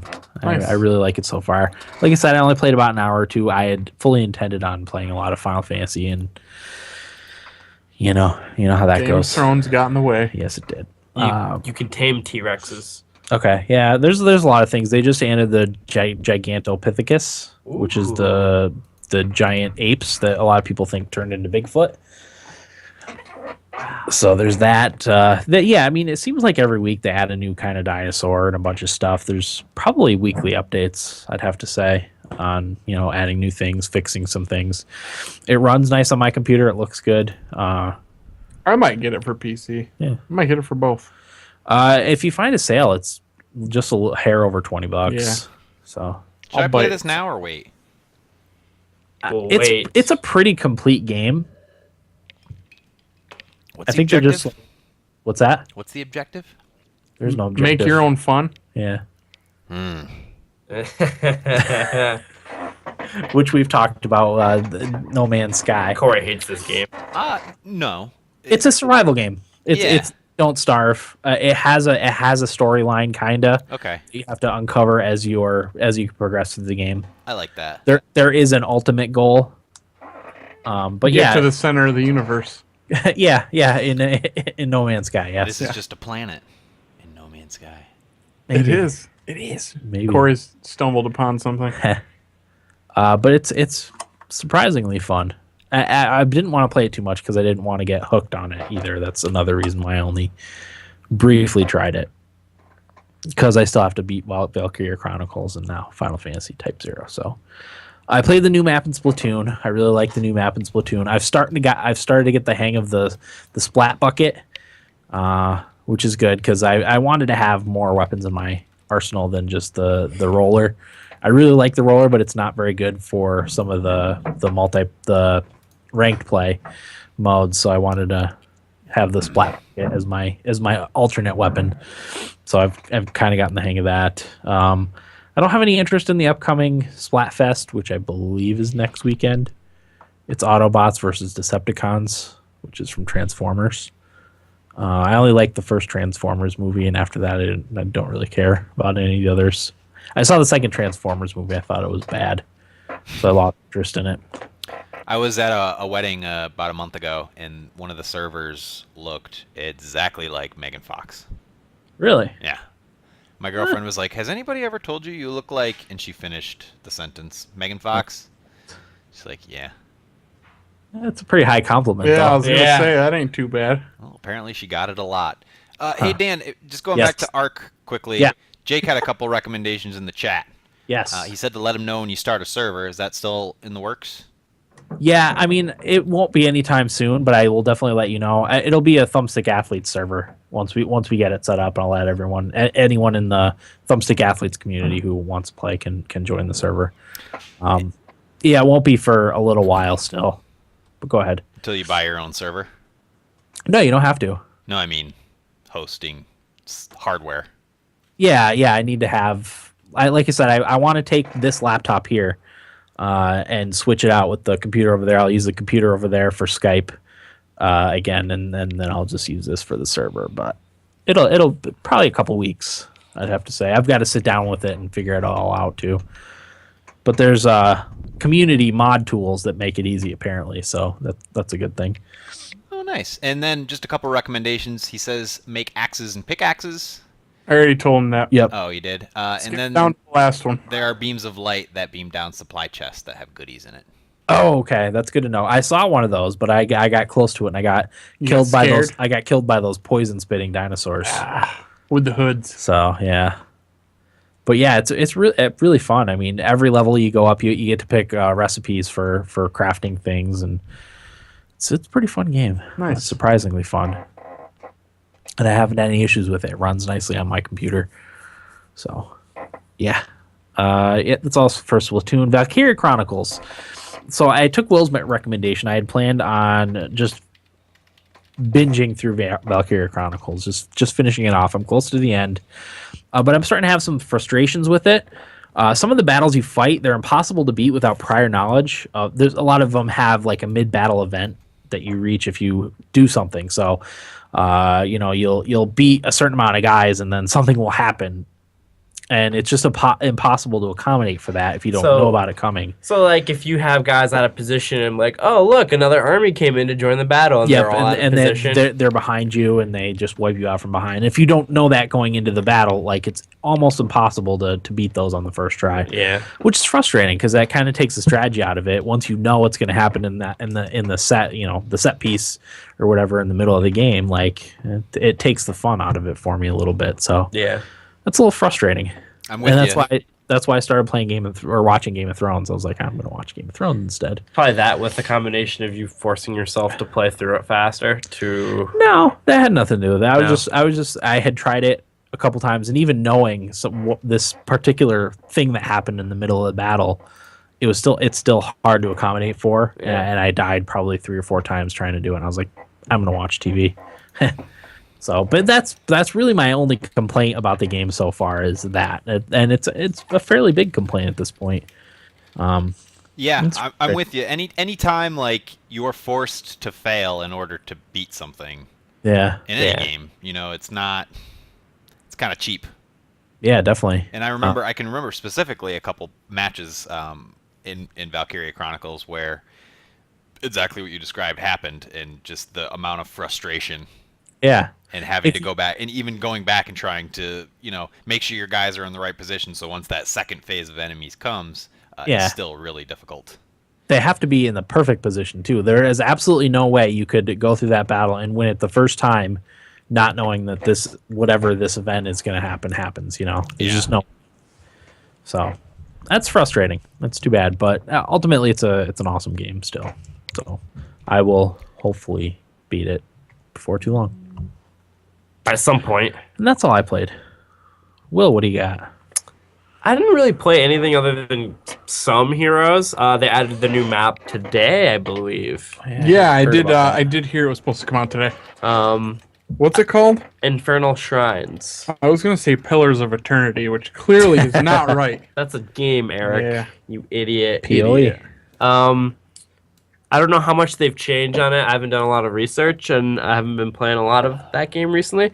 I did buy Until Dawn, and I'm really excited to play it. I saw the reviews for it, and it reviewed pretty well, considering... I've actually seen a couple people in the communities I follow on Facebook say it's their favorite game of the year. Really? Yeah. Because I watched a little bit on YouTube Gaming this morning when I booted up the app. I watched some Until Dawn. Something about it, well, part of it is it's in snow, and I love snow set pieces, as we talked about earlier. So, like, that, has that environment that I love, and I don't know. Just something about it makes me really excited to play it, and I'm probably going to start it tomorrow. Will, you should watch Game of Thrones. There's a lot of snow in Game of Thrones. That might have just enticed me. I don't know. The snow biome is my favorite in Terraria. Yeah. Oh, I'm totally with you. Do you remember I think it was Mario 64 where you kind of slide down this snow? Yeah. With the penguin? Yes. Yep. I love that. Yep. Never forget that level. That was good stuff. See? It's just the most pleasing, I think. Beardless 2 in the chat says Until Dawn is really good. I guess a lot of people say if you're into those old cheesy horror flicks, you'll probably really like it. Corey, are you into cheesy horror flicks? I am, and I think I would love this game. I really have to play it. After I play it, We'll have to deliver the PS4 back. I will, because I'm interested to see what you think. Yeah. I want everybody here to play now it. I'm sad I didn't buy it. You still have to let me play Journey. I think I'd rather play Journey than Until Dawn. How about both, Dan? We'll start with Journey. Okay. Journey's a Shorter game. afternoon. Yeah, for what, 2 hours, 2 or 3 hours? I do think Until Dawn's only 8 to 10 hours, Yeah, it's a shorter game. so a couple days. Is this definitely PS4 only? Is there any Yes. Yep. no talk of a PC No, I believe it was exclusive? published by Sony or whatever. Yeah. SCE. But yeah, like I said, I'm really excited to play that. Yeah, It was- developed by Supermassive, published by Sony. It was supposed to come out for PS3, right, initially, and then it just I don't remember. got pushed back into PS4. Yeah. Trying to think of what else if I played anything else other than Angry Birds 2, and I don't think so. So Okay. that's it for me. Eric, what do you got for us? I'll start with a couple of old hats real quick. Played some Heroes of the Storm. I stopped playing my main character Vala as much. I was getting a little bored with it, so I've been using Leoric, one of the new warriors. Really, really enjoy playing him, so I would recommend him to people who have not. He's actually free this week. I like his abilities a lot. Yeah, he's Really a bastard to play against too with his Drain Life. Yeah. It's his W attack. It's so helpful because you don't necessarily need a healer with you, which makes him what they would refer to as a lane bully. Oh, gotcha. Yes. So I've been having some pretty good luck with him. So always enjoy heroes when I'm winning. And Rocket League, I haven't played as much Rocket League, and I feel like people are surpassing me with their skills, and it's bothering me. Yeah. So I definitely want to play a little more often, but there's too many fun games coming out right now. Yeah. But yeah, I still am really enjoying playing goalie, and that's really all I want to do in that game. I love making good saves. It's my favorite. Yeah. I made a couple of nice ones today. I should really save some highlights and like put a little reel together in my saves, but probably won't. What else did I play? Metal Gear Solid 5 Ground Zeroes was a free game on Xbox Live Games with Gold last month, I think, or the month before. Yeah. So I decided to fire that up last night. I really liked, and I didn't remember this from the first time I played through on PS4, that they give you the option to do backstory. So there's like 11 separate tiles of just backstory of what happened to get you in this spot. And I went through all 11 tiles, and it really helped put some context to what I was doing. Yeah. Because I really had no idea the first time I played I don't through remember that when I played it either. Yeah, so that was really nice, because you get to know the characters and why you're saving them and exactly what's going on. So that was cool. I definitely recommend that because I feel like a lot of people are in the same boat as me going into Phantom Pain idea. with not really any clue Yeah. of the story. But I guess there's only really 2 games you need to worry about going into this one. I guess Metal Gear 3 and I want to say Snake Eater, but Okay. I'm not positive on that. But yeah, look at that backstory if you haven't, because I thought it was pretty good. The graphics in that game are so good. It looks really nice. Oh my god! Agreed. I didn't remember how nice it looked. The rain. Yeah, the rain is fantastic. Just everything. And it handles pretty well. And I'm really, really excited about Phantom Pain, especially after seeing the great reviews that it's getting.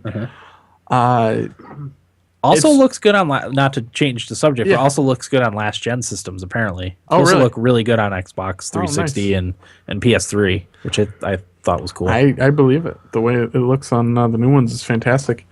I find that game so hard to be stealthy because there's so many guys around, and it's hard to pick all of them out. Yeah. I guess it's hard for me to be patient. I guess That's my issue too. you know. So it ends up my patience runs out, and then I get caught, and then it's just a big fight between me and a bunch of guys, which can be a little boring because it's the same old, same old. So when I do get Phantom Pain, I'm gonna try and do it as stealthily as I possibly can. Try to keep my patience up. But we'll see. I'm excited for that game. I can assure you I'm going to like it way more than I liked Metal Gear 4. Right.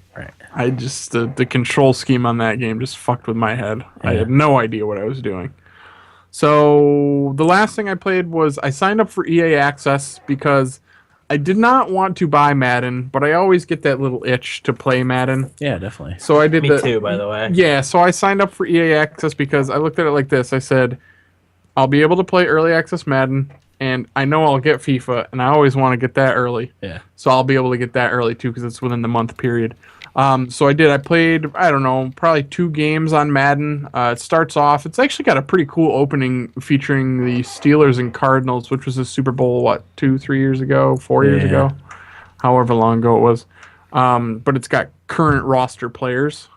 I don't know why they picked those 2 teams, but it was a really neat opening, and you kind of get, it's like an interactive scene going on of the game where you play a part in it. So I played a game as the Bills. I actually really like this Madden. It was fun. It's the camera was a little close. I'm sure you can adjust it, but I don't like to because I like to play it the way they wanted me to play it. Yeah. A couple of the cool things they did, and I'd have to play it more to really get the hang of it, but say I throw a pass to somebody. When he's about to catch the pass, you would hit either A, X, Y, or B.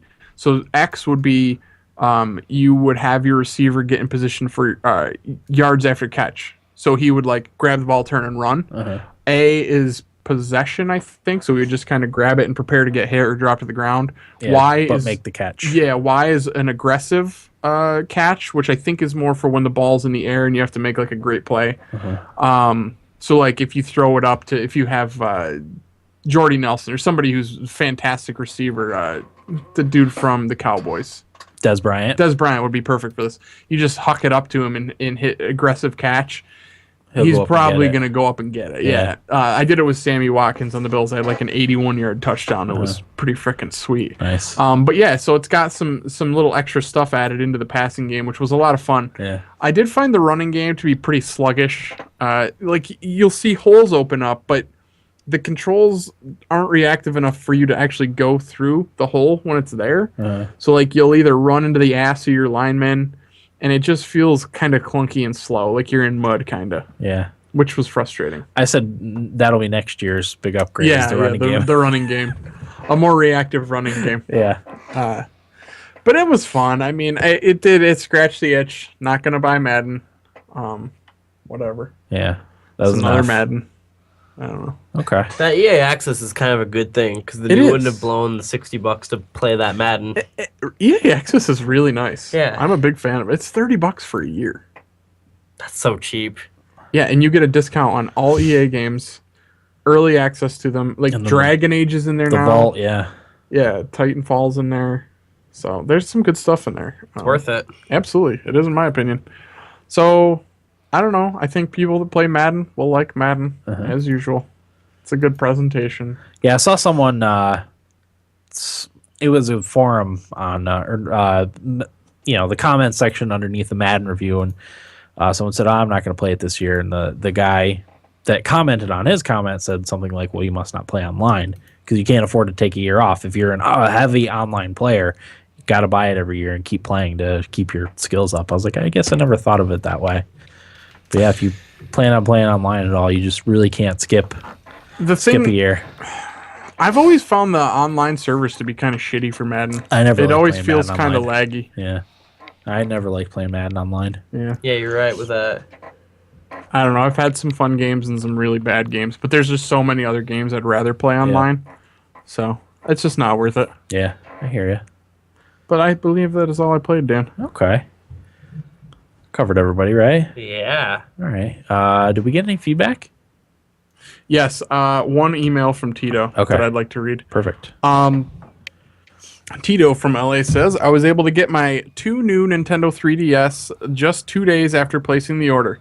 The 3D is a lot more stable. This is the new 3DS, right? Yep. 3DS XL. So he says the 3D is a lot more stable, and now I'm playing Fire Emblem and Pokemon Y, which both of I'm enjoying thoroughly. Any tips for Pokemon Y, even though I hear plenty of times it's a rather easy game? Will? Pokemon Y. I'm trying to remember. It's been a few years. Was that an older one? It's one that came out. Came out like 2 years ago. Yeah, 2 or 3 years ago. I don't know. I would try to get the 3 starters if you could, by trading, because that's like the best fire, water, and grass type Pokemon you can get. So that's what I recommend. Other than that, I don't have any tips. It's been too long since I played it. other than that, you should be able to breeze through it, especially if you get those stars, because like the first gyms, like it's nice to have like the 3 strongest Pokemon you can get early. Yeah. Breeze through it. And I always like to level up and keep my Pokemon around the same level. I don't know, pretty basic stuff. Yeah. All right. I made easy. a recent change that I'm happy with to continue enjoying a game I really like. I turned off the chat in Rocket League, or I have it set to only display team chat. That way I don't get anything from the opposing team. It was nowhere near as toxic as MOBAs, but seeing as I really enjoy Rocket League, I wanted to make sure nothing would sour my experience, and they give you the option to only display what teammates say. In fact, I think you can turn off chat altogether if you wanted to. I might do that. It's not like the chat is vital to the gameplay if you're playing alone. I highly recommend it. It makes it feel like you're just playing with bots that never say anything. I should try that. I didn't know you could do that, because that's what ruins that type of game for me, is like, especially like Tito said, in a game like that. I mean, I don't know that there's any reason to use the chat. Everything happens so fast that it's not like you're gonna say, "Oh, cover the goalie" while someone's on a breakaway or whatever. I would leave team chat on to say who's defending. Yeah. Do people do that though? Because Yeah. you can't really chat with the PlayStation version, right? Yeah, there's quick, like Hearthstone has quick. Like a ping, is that different than chat though? I think it would turn all of it off. Okay. I would imagine. Yeah, because I knew you could like use there was like a pinging system. Like, yeah, it's on the D-pad. Right. Yeah, I didn't know if that was the same as chat or not. I think it would probably turn the whole thing off. Okay. Tito's still here, I think, so he'll probably tell us. Yeah. I would do that because I don't want to hear what people have to say generally. I like the chat. Yeah, in Rocket League. None of the ping things ever really offend me. Whatever. Yeah. I don't know. I kind of like the trash talk in that game a little bit. I don't want to hear Like it. my team was up 5-2, I think, earlier, and no, we were up 5-1, and they scored a goal. It was a nice goal, but I wanted to bring them back down to earth. Yeah. So I just said scoreboard. Uh-huh. I like to do a little trash talk. Yeah. I'm usually at the butt end of the trash talk because I'm nowhere near as good as other people. My team, I so. have not been doing well. Yeah. So I hear you. Yeah. So you remember how we had talked about doing, or somebody should do a Rocket League mixed with real soccer announcer videos? Yeah. Okay. So Tito says, I'm almost done editing my Rocket League plus real soccer announcer video. I wasn't sure how to legally use other Rocket League highlights, but as long as I don't monetize the video and give credit to the gamertag and or YouTube channel, hopefully it will be okay. Nice. The community seems pretty lax. I was also hoping to throw in a shout out to Thumbstick Athletes podcast, maybe put the logo at the bottom as a marketing bug if you guys are fine with that. Another option is I just give you the video and you upload it to your channel. We can submit it to Kotaku and hopefully they feature it. I think it's pretty funny and hopefully gives MLG or Psyonix an idea for their esports broadcasts. Also, the YouTube for Gamers site is up, which I noticed earlier today. I hope they give Twitch a run for their money. Maybe the chat will be better. He attached the video for us to watch after. Nice. So Can't wait. I will say, Tito, you can use our logo, but it's going to be like $1,000 licensing fee. What? What did he say? $1,000 licensing fee. Yeah, I mean, I don't care. I think that would be awesome. Do it. Yeah, do whatever you like, Tito. Sounds good to me, man. I'm excited to watch it Yeah, we'll check it out after we finish. Yeah. Cool. All right. That it for feedback? I think that was it. Okay. If there was more than that, Thanks, I'm Tito. sorry. Yeah, we're running into issues with Facebook and its updates People don't seem to be getting our posts on them saying when the episode's going to be. So you can pretty much assume that our episode will be Wednesday or Thursday, sometimes Friday. But if you ever want to get feedback in, just make sure it's before probably 7 o'clock is the earliest we would record on a Wednesday. So as long as it's before then, you can submit it any time. Because I put a post on Facebook yesterday, I guess it was, and it was seen by seven people. Oh, my other thought, which pissed me off. On Tito's feedback. Yes. Talking about YouTube gaming. Well, you guys were talking. Eric was talking about Rocket League. I typed in Rocket League in the YouTube search bar, and there was a live channel of somebody playing Rocket League. Yeah, there's only a handful of live channels right now. It's not like Twitch yet, but he had 1,800 people watching him. Wow. Maybe I should start a YouTube channel. Yeah, why not? He actually sent us another feedback. Was there a question of the week or no? Yes. Maybe. What was it? The continuation of last week's. Describe your most recent gaming binge. Okay, so this is his answer to question of the week. He says, I go on regular binges on the weekends. The biggest have been Destiny, trying to get through the raids when they first came out. They would take us hours, and we would have to break it up over the course of days because people would have to leave. Those were the biggest binges I can think of. Okay. Those are nice ones. What about you, Eric? I think the biggest binge I ever went on was at your house. Yeah. Playing EverQuest pretty much for a week straight. Yep. I know there were weekends where we would play Halo pretty much nonstop. Yeah. But that week where we just played EverQuest, I skipped school all week. As did I. That has to be it. Ruined my college career. Yeah. I skipped an English test in college to play EverQuest. Yep. So, Okay. yeah. Those were the good old days. Oh, boy, were they ever. Okay. Anything else? Yeah, we actually had a Facebook message from Kyle in Abingdon, Maryland. Oh, cool. Maybe Eric chose not to read this one. Oh, I don't think I saw it. But to be fair, I came from work, went home, and came here pretty quick, so I didn't even have a chance. That's all right. I know you guys have been brainstorming for episode ideas, even though you just started the alphabetical series, but I'd love to hear a retro review of Final Fantasy Tactics. I've never really heard anyone talk about the game in any great length, and I was pleasantly surprised to hear that you all hold it in such high regards. It also might be a nice tie-in to your Type-0 episode. Hell, while you're at it, talk about Final Fantasy XIV too. I've recently returned, and it's a blast.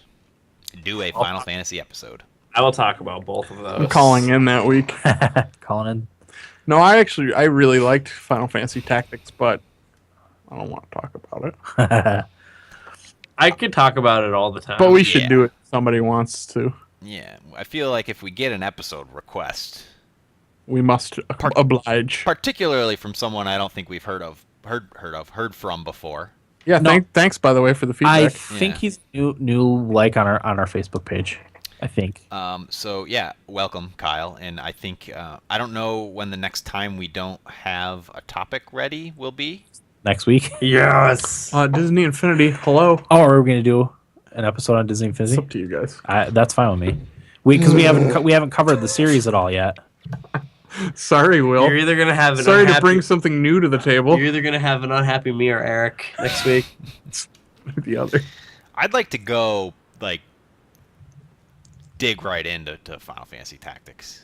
Me too. I want to play through it again to have it fresh, and then just dig right like we did with what game did we just exhaust talking about? Heroes of the Storm. Weekly. No, even on the episode, I think we got pretty in depth with it, right? Yeah, we did. Yeah. Too in depth. Yeah, it was one of our longer episodes recently. Yeah. Star Wars. Hero. Star Wars Galaxies, maybe? I don't know. 5-hour episode. Yeah. Yeah. No, but you're right, Corey. I actually have Tactics on my Vita. I'd be willing to at least play it for a little bit. I just bought the Android version of it that I'm firing up right now.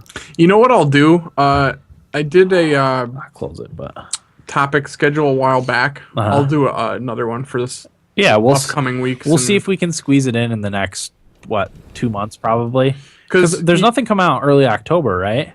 Rock Band, Disgaea. Is that Uncharted? Early. Well, Where did Disgaea come from? I'm getting Disgaea. That's actually one of the titles I was really looking forward to. Yeah, Corey. I What mean, is yeah, that but I coming don't know. out It's for? just funny to hear. PS4. October 9th is Uncharted Nathan Drake Collection. I don't even know if we need to do. No, really nothing in October because Rainbow Six got pushed back. Right. Woolly's World, nobody's getting. I don't know. Will's getting it. I don't think I'm gonna get it right away. Halo 5 is end of October. Yeah. So we could probably fit it into October. Early October. Because we got Rock Band. Disney Infinity. Then I'm assuming you want to give Metal Gear some time. Yes, we'll do 2-week that. wait. Yeah, we'll do that the week after probably. So we will have an open week. Okay. And then Mario Maker. Mario Maker. we might even want to do an Until Dawn episode. Mario Maker. Mario Maker is the week after, week after, 10 days after Metal Gear. Oh, that's right, because they come out on Fridays. Yeah. I hate that. It's a weird schedule. It's weird. Both those games So I- come out on Fridays? No, Nintendo Oh, games. come Mario on Maker, Fridays. yeah. Yeah. So yeah, I mean, we should be able to fit it in by the middle of October. Yeah. Okay. Tito I'm cool with that. in the chat said he likes the idea of doing retro episodes where we go over older popular games. Yeah. Beardless says it's fun, especially the bad ones. Yeah. Do any of us still have any old systems? I still have a 360. Old systems. There are ways to play these older. The problem I have with doing, well, I guess it's fine if we're like coming at it fresh. I don't know.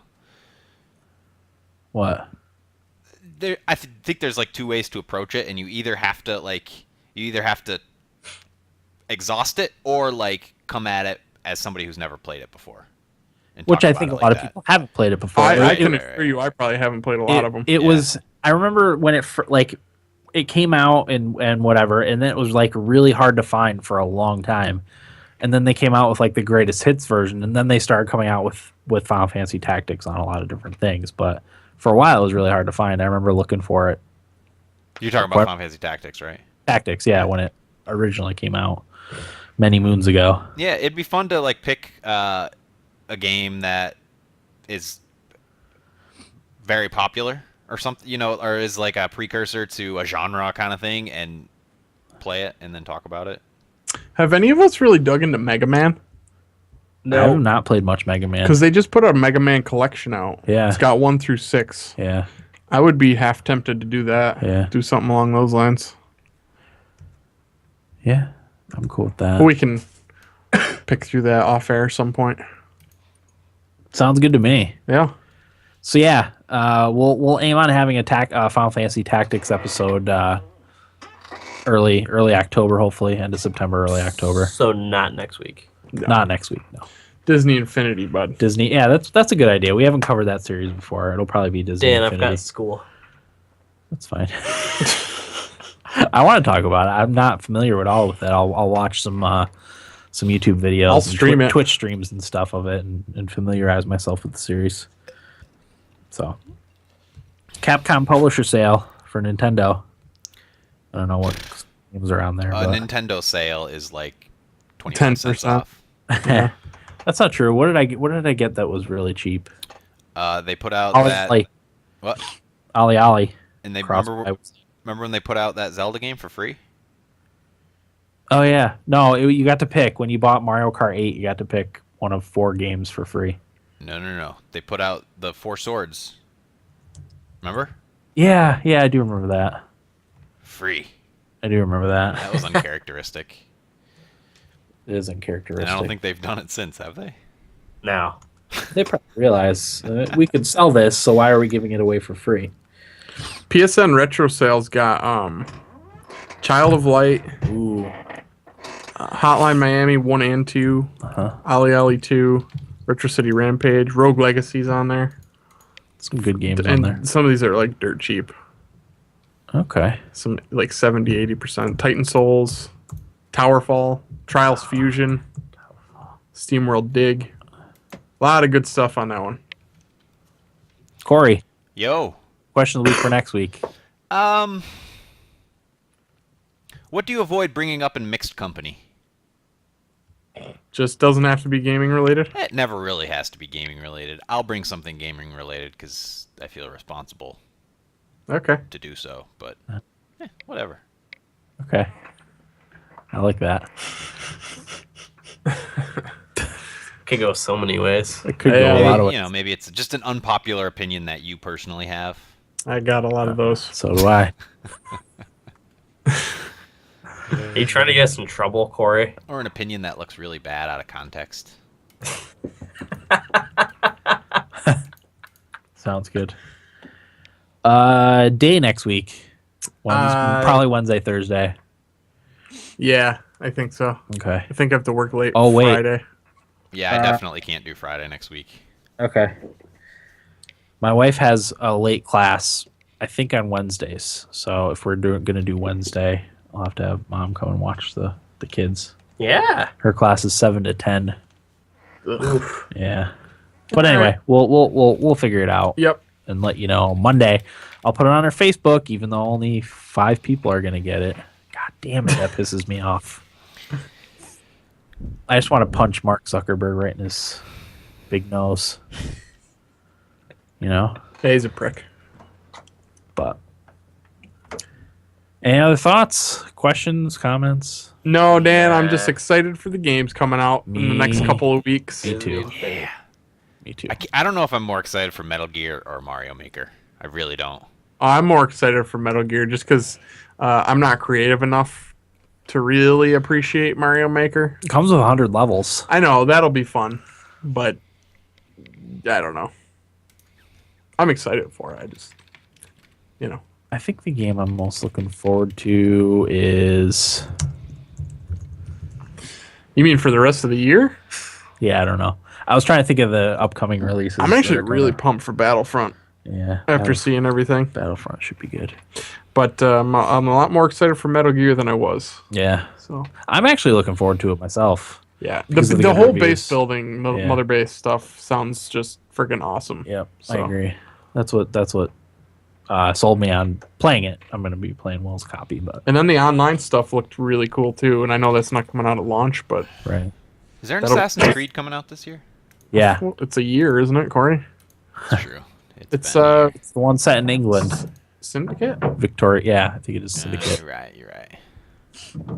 So, all right, that'll do it for episode 214 of the Thumbstick Athletes podcast. I'm your host Dan. I'm Eric. Will. I'm Corey. Thanks for listening, and get out of my basement.